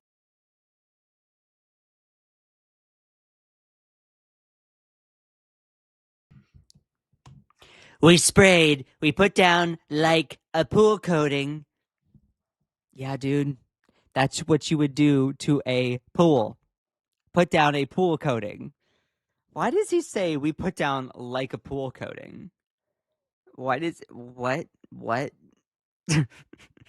We put down this crazy material. It's like a pool coating. Like, yeah, dude, that's what you would use to coat a pool.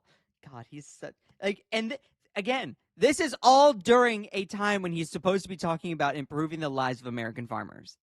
I'm sorry.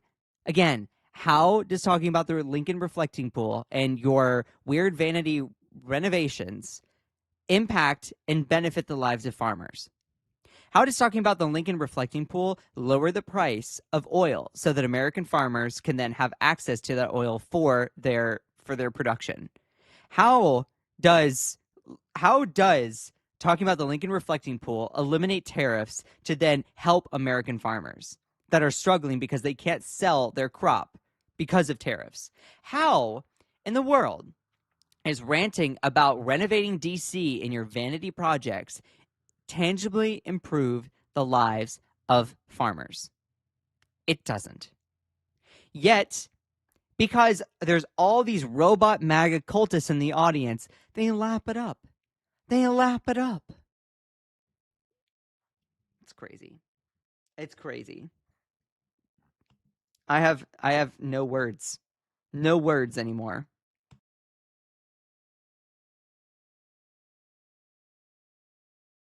$100 million versus like 10 million. 4 years. 4 years versus a month. Can you imagine? Can you imagine? And the difference is, look, here's your Lincoln Memorial. You have the Washington Monument and the Lincoln Memorial. Look at that. Beautiful. Look at how that reflects. It's like a mirror. Off beautiful, clean water. They had like garbage. Barack Obama wanted to save money, so he took the water out of the Potomac. That didn't work out too well. A lot of things were coming out of that river into this one. It wasn't good. So we just think of it. So, like a month of this work, we actually added to it. We did the sidewalks, because once we did this, we had to do the rest because it looked so good. But think of it, 400 million versus like 10 million bucks for a better job. 4 years versus a month for a better job. We have many things like that. I talk about that all the time. We do a lot of things like that. So we're very proud of Washington. We had 22 fountains that didn't work. All of the fountains, not one fountain in Washington worked. Out of the 22 fountains, they're all looking beautiful, just like the one I showed you. And now they're clean, they're beautiful, there's no graffiti. Washington, D.C. is a safe city. It was a very unsafe city a year and a half ago. And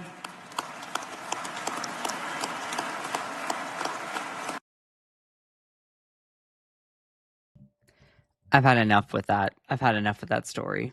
But he literally went on in a 7-minute weave. Like, again, I've had enough. I've had enough.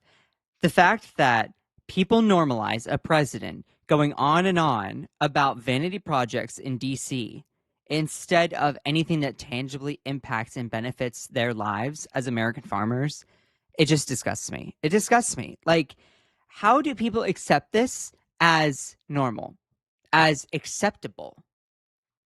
I'm so over it. I'm so over it. He is a clearly insane person. He has no idea what he's doing. He is again, put the shoe on the other foot. Let's say this was Kamala Harris. Let's say this was Hillary Clinton. Let's say this was Obama. And they campaign on no new wars. Then they go and start a war. Then they focus on their vanity projects, renovating DC, using taxpayer money to build a ballroom instead of feeding children. Using taxpayer money because we can't afford daycare, we can't afford health care for people, we can't afford to have programs that feed kids because they keep cutting SNAP benefits, yet we can afford refurbishing all of these beautification projects in DC. I'm sorry, can we please reprioritize how we're spending our money in America? Can we please prioritizing it to actually spend our hard-earned taxpayer dollars on things that matter? Okay? Not going to say that we can't down the road tackle those kinds of things. Okay? But what is the point of us refurbishing DC when there are so many issues we as Americans need fixed right now? Ending gun violence and funding mental health in this country. Ending the Iran war situation that Trump got us involved with. Getting rid of disastrous tariffs that are leading our economy off a cliff. Can we please prioritize things that matter? Can we please spend our money instead of on ballrooms to pave the damn roads? Can we please use our hard-earned money for something that matters? The fact that people accept this disgusts me. And I want to just do a quick little PSA. I'm not always trying to make content that makes you outraged. That's not what I do. I'm trying to give you information and give you empowerment to think critically on your own. The day that we accept this kind of crud, this kind of disastrous policy, the day you lose your outrage based on this insanity is the day you lose your humanity. Never stop pushing back against fascism, against authoritarianism, against bullies. You lose your humanity, you lose your courage if you do so. Constantly push back against these crazy people. You are in the right. You are actually correct about it. We should not tolerate this as acceptable. We should push back against it because we all know that this is crazy. It's okay to say it as such. Anyway, let me move on to the next segment here because, and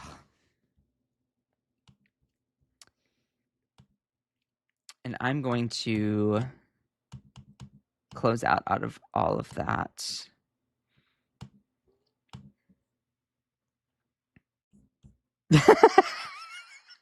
Okay, we'll talk about this in a second. Hold on. I need a sip of water. Hold on.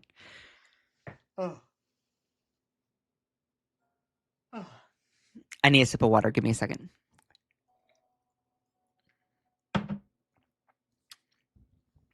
Please make sure to send some likes in the chat here. Y'all are amazing. Y'all are amazing. Okay. We've had 12,000 viewers today. That's awesome. Y'all are incredible. So, okay, give me a second here. I'm going to clip this.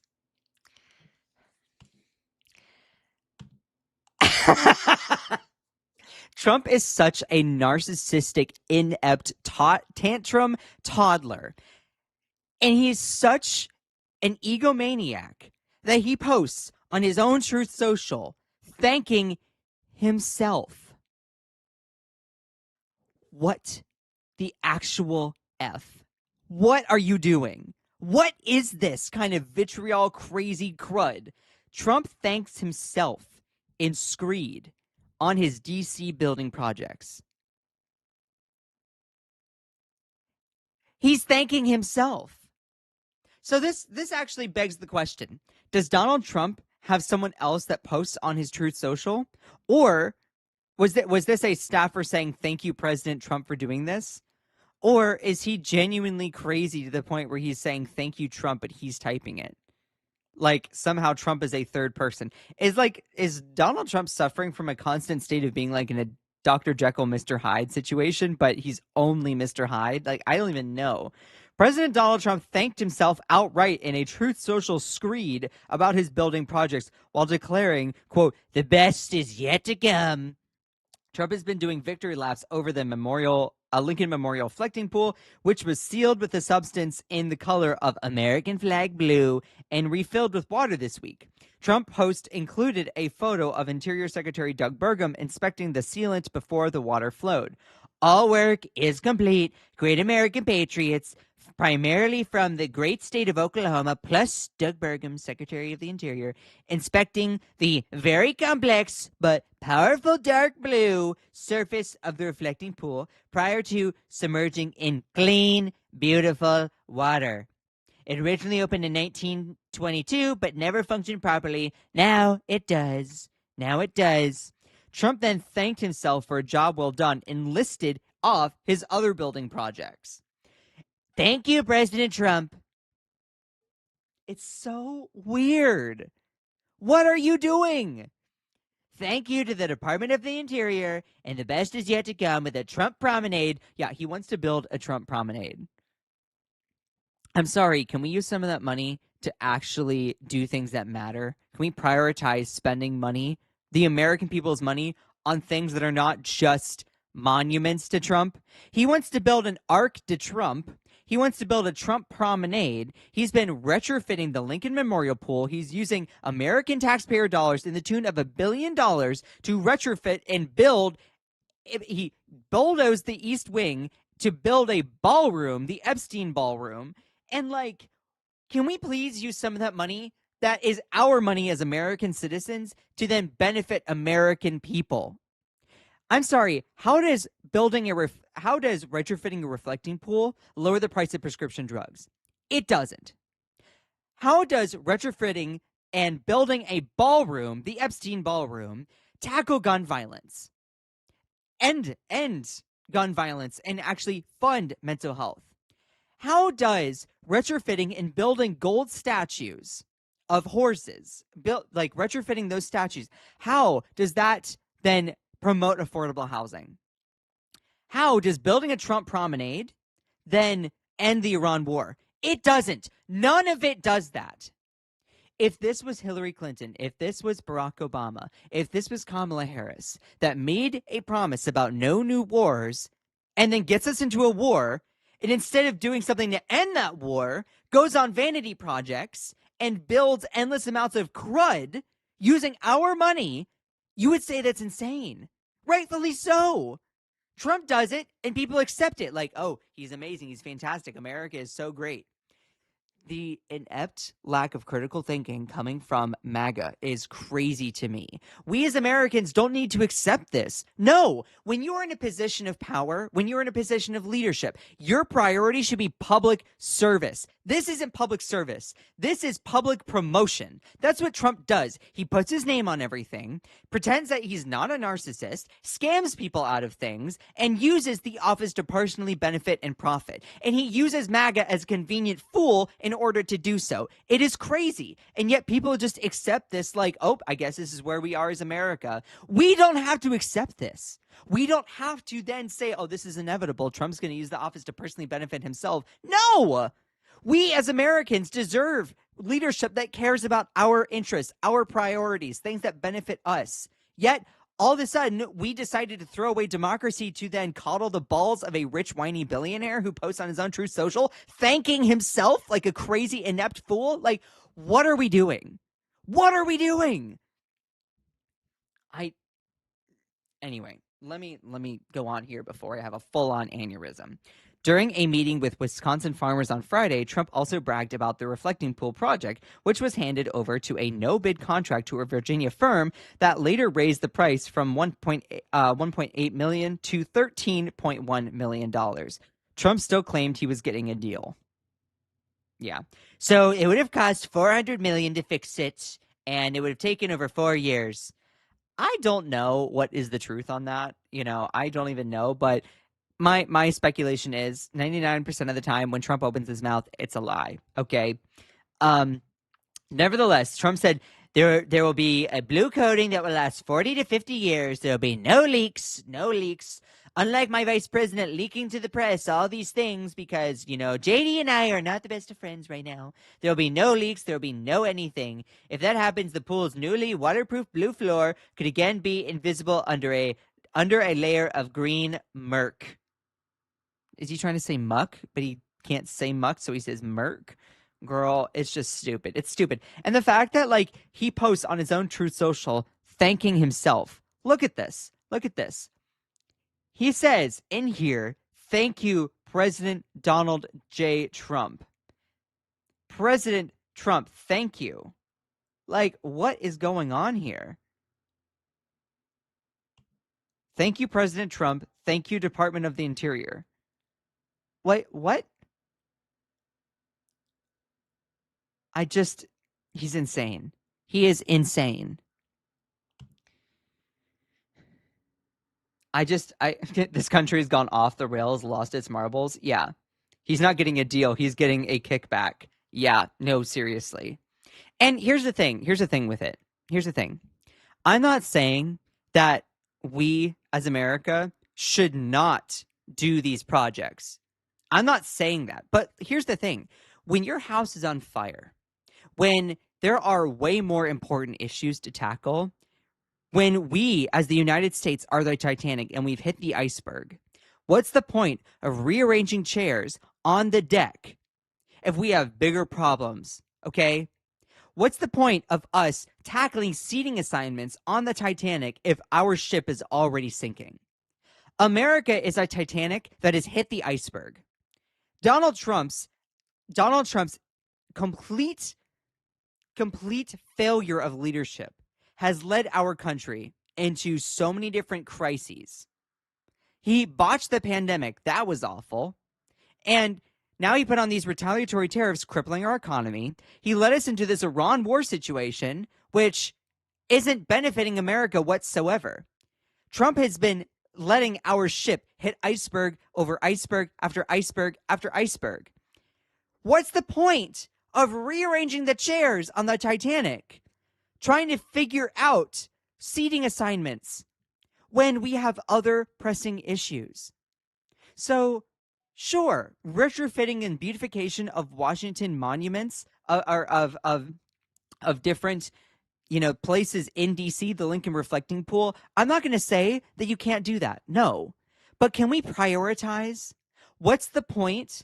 What's the point of trying to redo the wallpaper in an apartment if you have one of your rooms on fire? What's the point of using Lysol and cleaning a surface when your bathroom over there is gushing and leaking with water? Like, this is the thing. America needs to know how to prioritize projects that benefit the American people. Trump has no idea about those priorities of the American people. Trump doesn't care about the American people. He said so himself. So can we please tackle issues that matter first before we go on to vanity projects? Seriously, can we please tackle healthcare affordability and access? Can we please lower the costs of prescriptions? Can we please end homelessness, tackle homelessness? Can we please fund programs that then feed children in schools instead of spending our money on crap like this? America needs to learn how to reprioritize how our money is being spent. And you're like, well, I trust Trump. I trust Trump. Why? Why do you trust Trump? He's lied to you. He campaigned on no new wars and he goes and starts a war. How do you trust someone like that? It's stupid. It's stupid. If this was any Democratic president, they'd already be ousted. Rightfully so. Why is it different for Trump? Because there are some people in this country that are truly in a cult. That is why. Sorry, that's inconvenient. Then you get all mad that we call you in a cult and then you like to claim that we're snowflakes. Girl, good God, girl, get a grip. Get a grip. We can't feed hungry kids because billionaires need more say MAGA Jesus. Yeah, no, seriously. Seriously, excellent analogies. Thank you. I think that analogies really do help make people think. Really do make people think. I have more stories to get to, y'all. I have more stories to get to because there's so much more to talk about. This is going to be a short one here. Okay. Hold on, let me take a sip of water.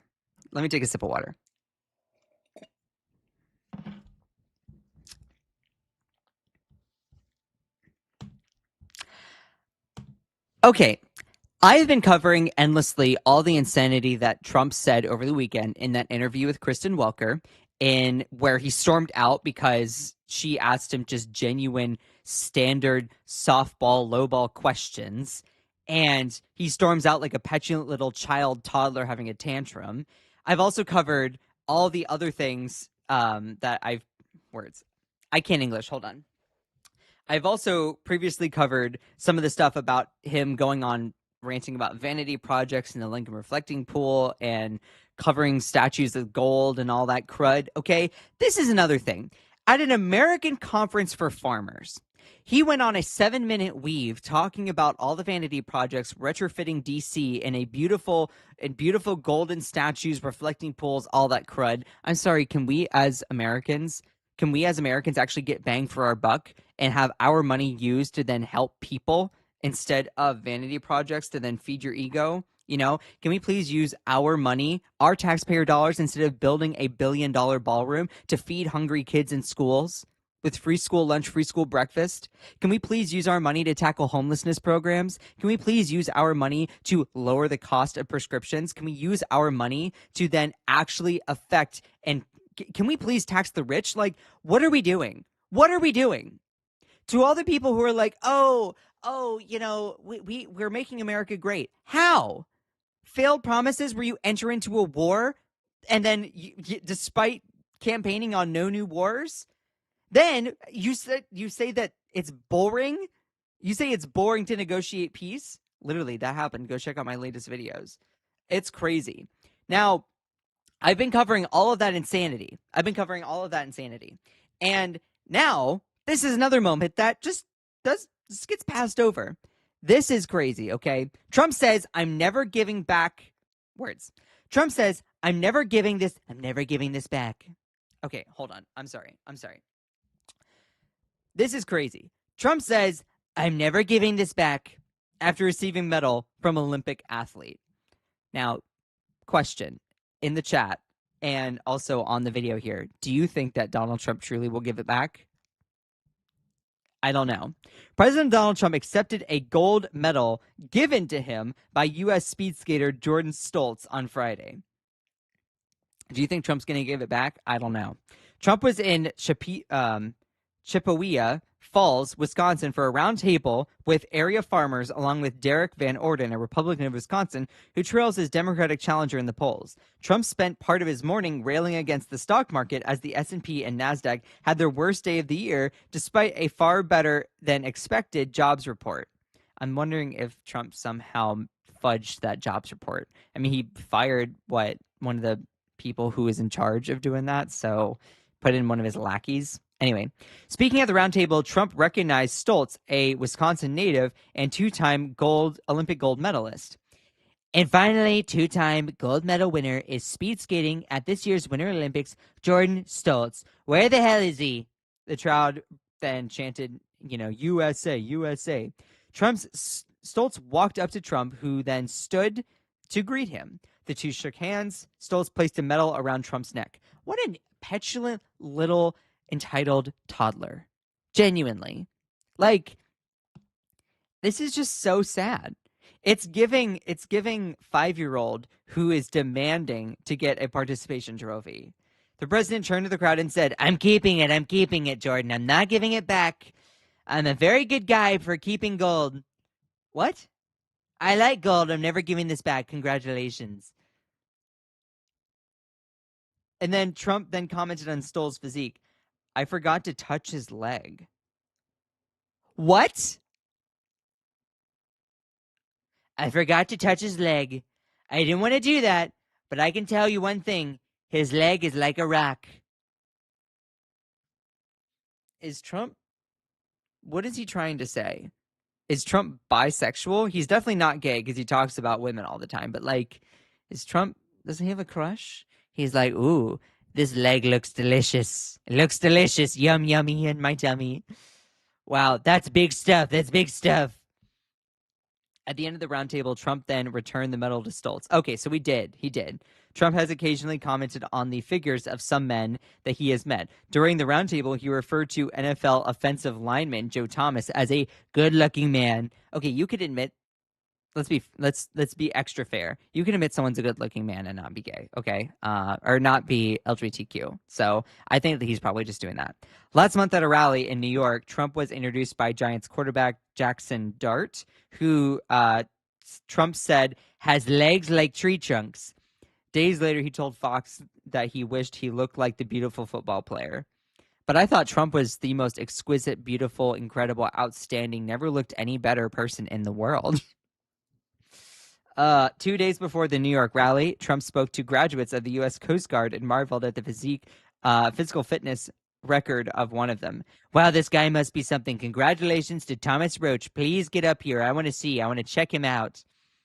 He has a crush. He has a crush. LOL. So that's just a funny little story here. I found that interesting. Let me move on to the next one. Y'all, please make sure to send some likes. I appreciate every single one of you. Y'all are all amazing. We've been live for almost about 2 hours, which is incredible. And not gonna lie, I'm starting to get a little bit tired here, but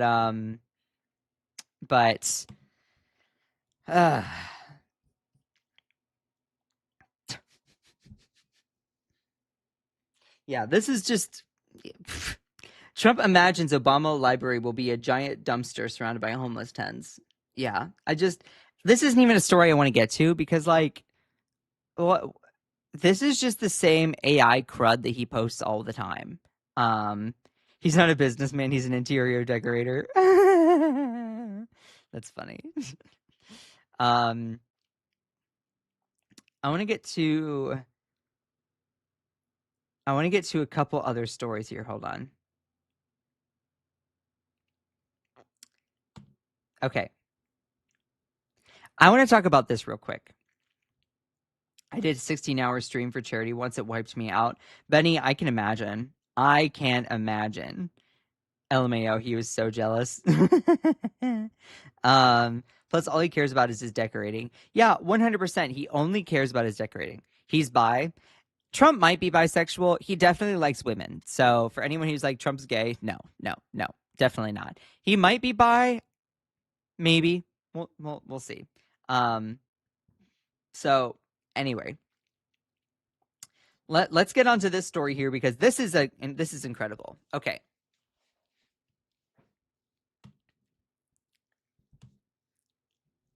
So Trump does not have a great history with women.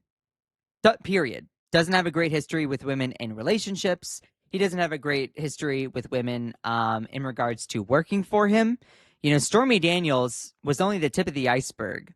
You have everything going on with Ghislaine Maxwell. You have everything going on with E. Jean Carroll. You have everything going on that you had with Marla Maples, his former wife. I think Ivana was also a former wife, you know, and then you had Tulsi Gabbard, now stepped down. Not Brooke Rollins. No, she's still in there. You have Lori Chavez DeRemer, what was she? Labor Secretary, stepped down. Tulsi Gabbard, you know, Director of National Intelligence, stepped down. Kristi Noem, fired. So he does not have a good record when it comes to women in position of leadership, as well as personal relationships at all. I mean, grab them by the P word. Anyway, all of those preconditions are to point out that the next woman on the chopping block might possibly be his own chief of staff, Susie Wiles. Susie, I need you, Susie. So Susie Wiles responds to report that she's quitting the Trump administration. This is Trump's chief of staff right here, possibly one of the biggest people behind Trump's daily actions, his schedule. His chief of staff is really kind of like the iron behind the fist. I don't know if that metaphor makes any sense. I apologize. On White House, I can't English either. On Friday, White House Chief of Staff Susie Wiles responded to a Daily Mail report that she claimed that she plans to quit the President Trump's administration, writing on X that story is fiction. I apologize. I can't English. It's my first language. The exclusive published on Friday cited 5 insiders who told the outlet that Wiles, who has worked for Trump since 2015, is drained. I imagine it would be exhausting. Is drained by the current state of his cabinet and took it as an insult when the named Federal Housing Agency head Bill Pulte was acting director of national intelligence. I bet that she looked like, you know, a 25-year-old before she went into this whole thing, because I imagine dealing with the daily insanity of working for Trump day in and day out would age me. I bet that would age you years and years and years. That's just my theory. It's not possible, okay? But I'm just pointing out here that, like, working for someone like Donald Trump, I'm assuming, would drive you crazy. I don't know how she survived up until this point. Wiles wrote Friday on X, after an accomplishment-filled week by President Trump, I had the pleasure of reading a piece of Friday fiction courtesy of the Daily Mail. To be crystal clear, I'm not going anywhere. I'm honored and proud to serve President Trump, proud of our team, and fully remain committed to advancing his agenda on behalf of the American people. An agenda of chaos, destruction, insanity, and incompetence. Lovely.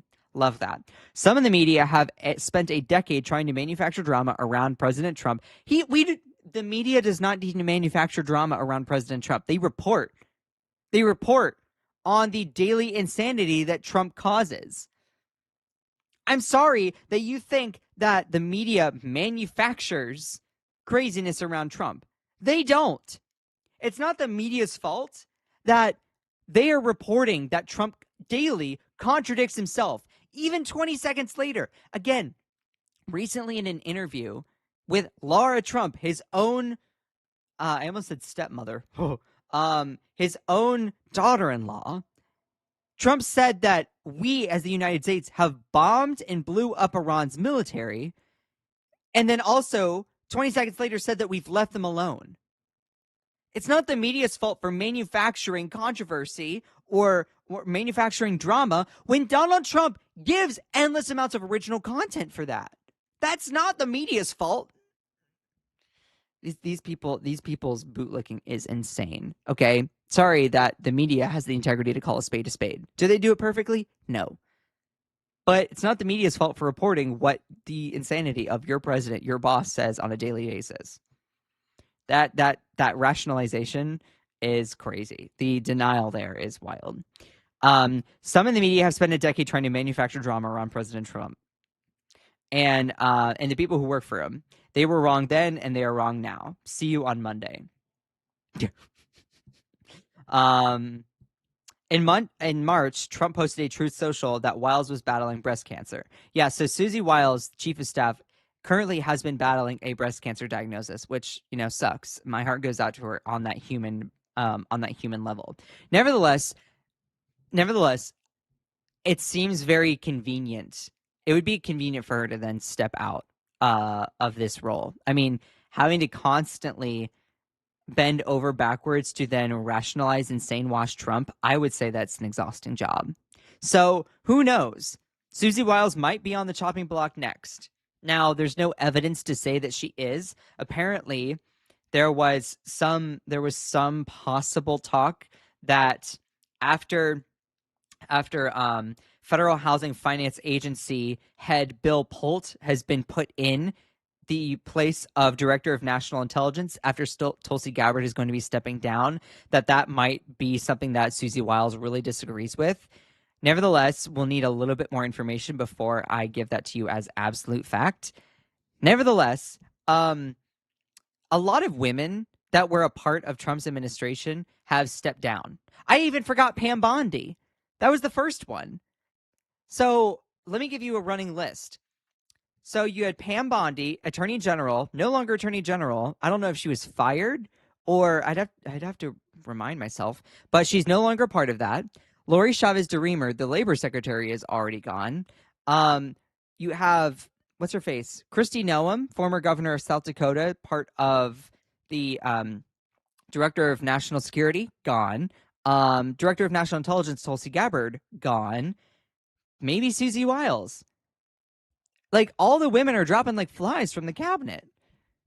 Wonder if it's because Donald Trump sexually harasses them. I would not be surprised. Anyway, so that's an interesting story I just wanted to put out there. In addition to Susie Wiles, apparently Donald Trump and JD Vance are also not in the best of terms. There was a piece put out recently where apparently JD Vance has not been super happy with Trump, and Trump's not been super happy with him. So we'll see what happens there. But again, the facts here is that someone put out something saying that Susie Wiles might lead the Trump administration. The fact is we have no idea if that's true. Okay? Just want to be very clear on that.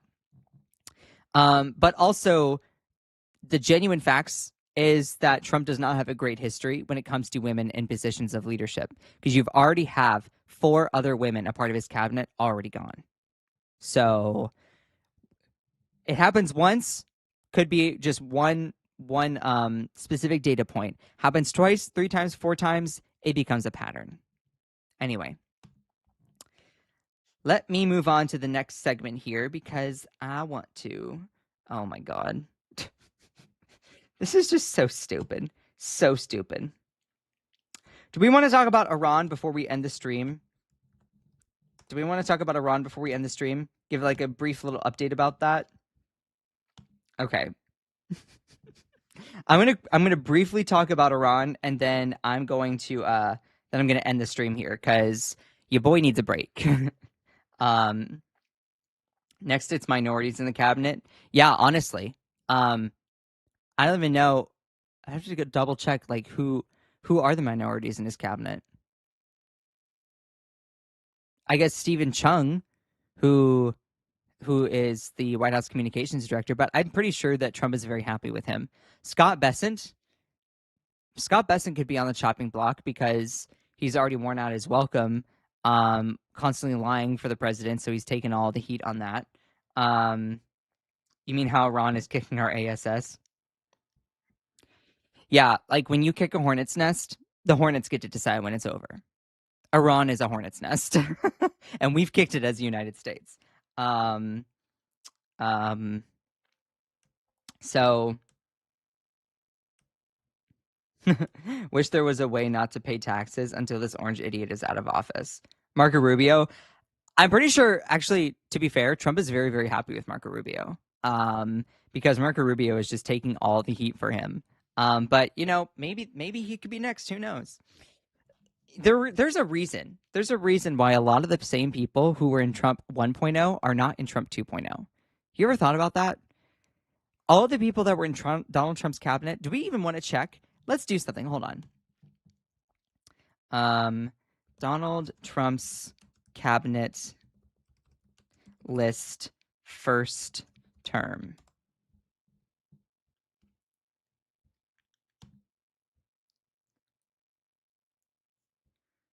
And then I want to do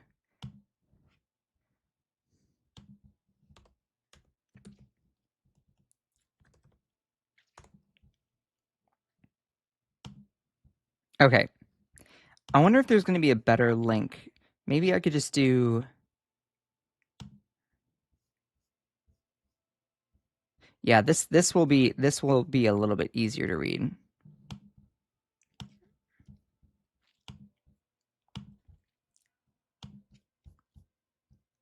Okay, so I want to briefly do a tiny little analysis here, and this is in live real time, okay? We have seen a lot of people leave the Trump administration for the second cabinet. This is the second term that Trump has been in, good God.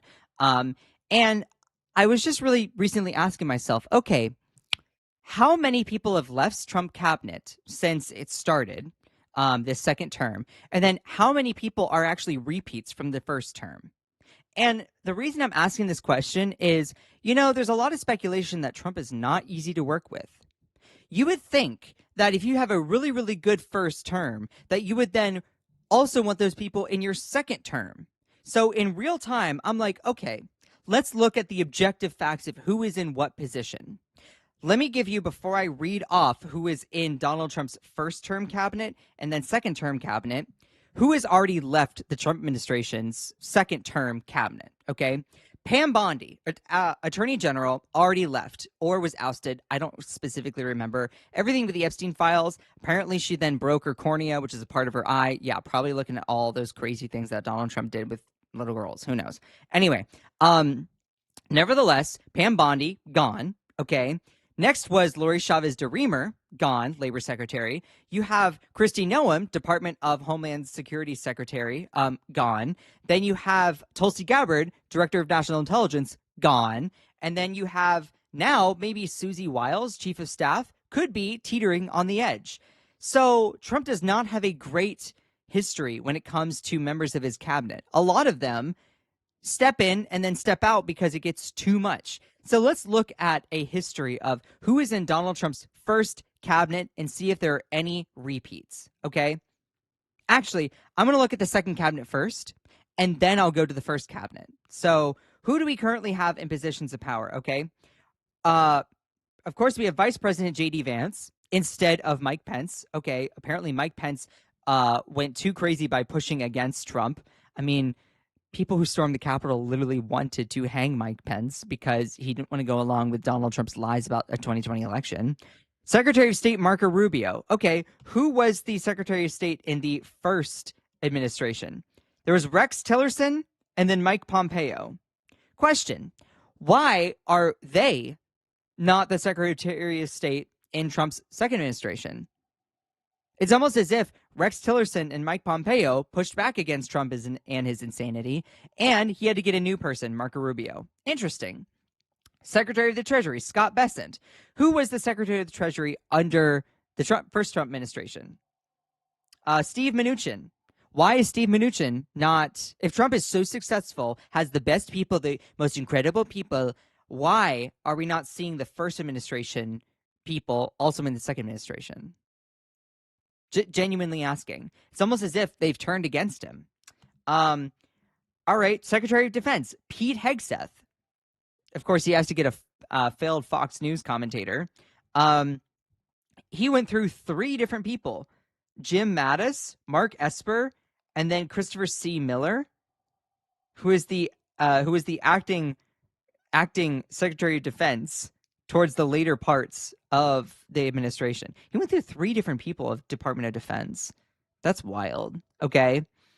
Why are all these people not in Trump's second administration if Trump hires the best people? Genuine question. Let's see. Attorney General. This is second one. Pam Bondi, now acting Todd Blanche. So why are we not bringing back Jeff Sessions, Bill Barr, or Jeffrey Rosen? It's almost as if Trump decided to, or these people push back against some of Trump's insanity and he can't handle it. The turnover is the point here. The turnover is the point. He is an incompetent, failed leader that cannot handle when people tell him no, when he does something that completely violates the Constitution. So why are all these people not, that were in the first administration, not in the second one? Secretary of the Interior, Doug Burgum. Who was it under Brian Zinke and David Bernhardt? Don't even know who those people are. Why are they not in the second Trump administration if Trump's so successful? Secretary of Agriculture, Brooke Rollins. Why is Sonny Perdue not there? Why is Sonny Perdue not there? Okay. Let's see. Secretary of... nope. I'm skipping ahead. Howard Lutnick, Secretary of Commerce. Why is Wilbur Ross not there? Why is Wilbur Ross not there? Genuine question. Okay. Secretary of Labor, Lori Chavez DeRemer. She's gone. Now it's Keith Sonderling. Don't even know who that is. Why is it not? You're going to see the same thing. Alexander Acosta and Eugene Scalia. All of these people, like almost every single person that was a part of Trump's first administration is not a part of Trump's second administration. That should tell you something about Trump. That should tell you something. Secretary of Health and Human Services, RFK. Who was it under Trump first 1.0? Tom Price and Alex Azar. Why are they not there? Why are they not there? Secretary of Housing and Urban Development, Scott Turner. What about Ben Carson? Why is it not Ben Carson? Secretary of Transportation, Sean Duffy. Why is it not Elaine Chao? Why is it not Elaine Chao? So you see in real time why all these people, Trump's first administration, Trump's second administration, completely different people. Why? Because Donald Trump does not work great with anyone. Continuing onward. I mean, I could go on and on and on. Current Secretary of Energy, Chris Wright. Why is it not Rick Perry or Dan Brule? Secretary of Education, Lyndon McMahon, served as the former wrestling executive who served as the 13th Secretary of Education. Like, how does she have any experience doing that whatsoever? Why is it not Betsy DeVos? Where is it? Betsy DeVos. You see, is there anyone who is a repeat? Genuinely. Doug Collins, Kristi Noem, Mark Wayne Mullen, Lee Zeldin, Russell Vought, Tulsi Gabbard. Yeah, well, this needs to be updated. John Ratcliffe, Jameson Greer, Kelly Loeffler, Susie Wiles. Are there any repeats whatsoever? Are there any repeats whatsoever? There are no repeats. None.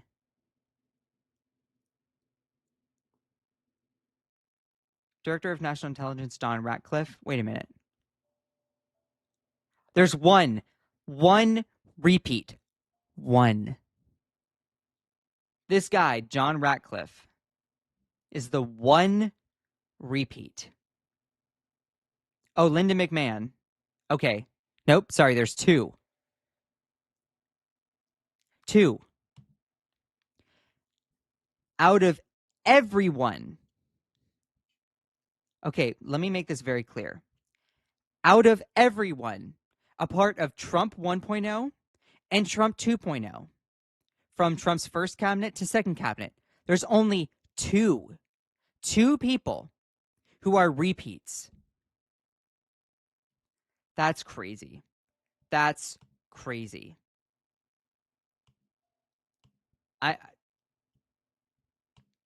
I choose the best people. I work with the best people. Everyone loves me. Yeah, sure. This is where I say, look, Trump is not an easy person to get along with. He boots out people that give him a slight little bit of pushback. If you're not a constant yes person, then he doesn't like you. And people like to then think he works so well with people. It's embarrassing. This should tell you everything you need to know. The fact that so many people, part of Trump's first administration, are not in his second administration should tell you everything he is about his character and how he works with people. It's crazy.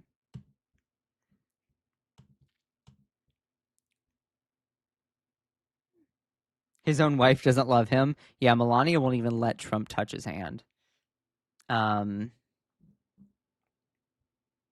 Yeah.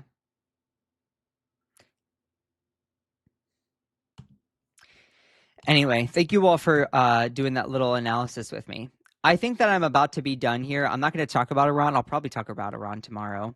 But I probably need to skedaddle because I am exhausted.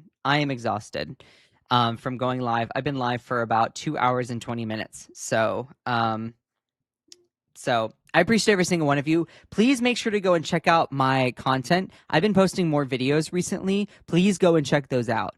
Please go and do that. I love all of you so much. I need to go lay down, take a minute. So ironically, Mondays are actually my one day off. So I'm gonna go rest up a little bit and then work on some content later. I appreciate every single one of you. Shout out to my amazing moderators in here. Benny, I was so happy to see you in here. Everyone go follow Benny Local Loves. You're awesome. And I appreciate every single one of you. Y'all are incredible. Akicha, Ilisa, y'all are awesome. Cantiguin, you're incredible. JE Main Event. Jay Harrison, y'all are awesome. Let's see, other good friends in the live stream in here. I appreciate every single one of you. Please go check out my latest content that I've posted. And just remember that you are beautiful, you are loved, you are valid, you are strong, and you are fierce. Don't let anyone or anything or any algorithm ever, ever, ever, ever, ever dim your shine. I love all of you so much. Bye.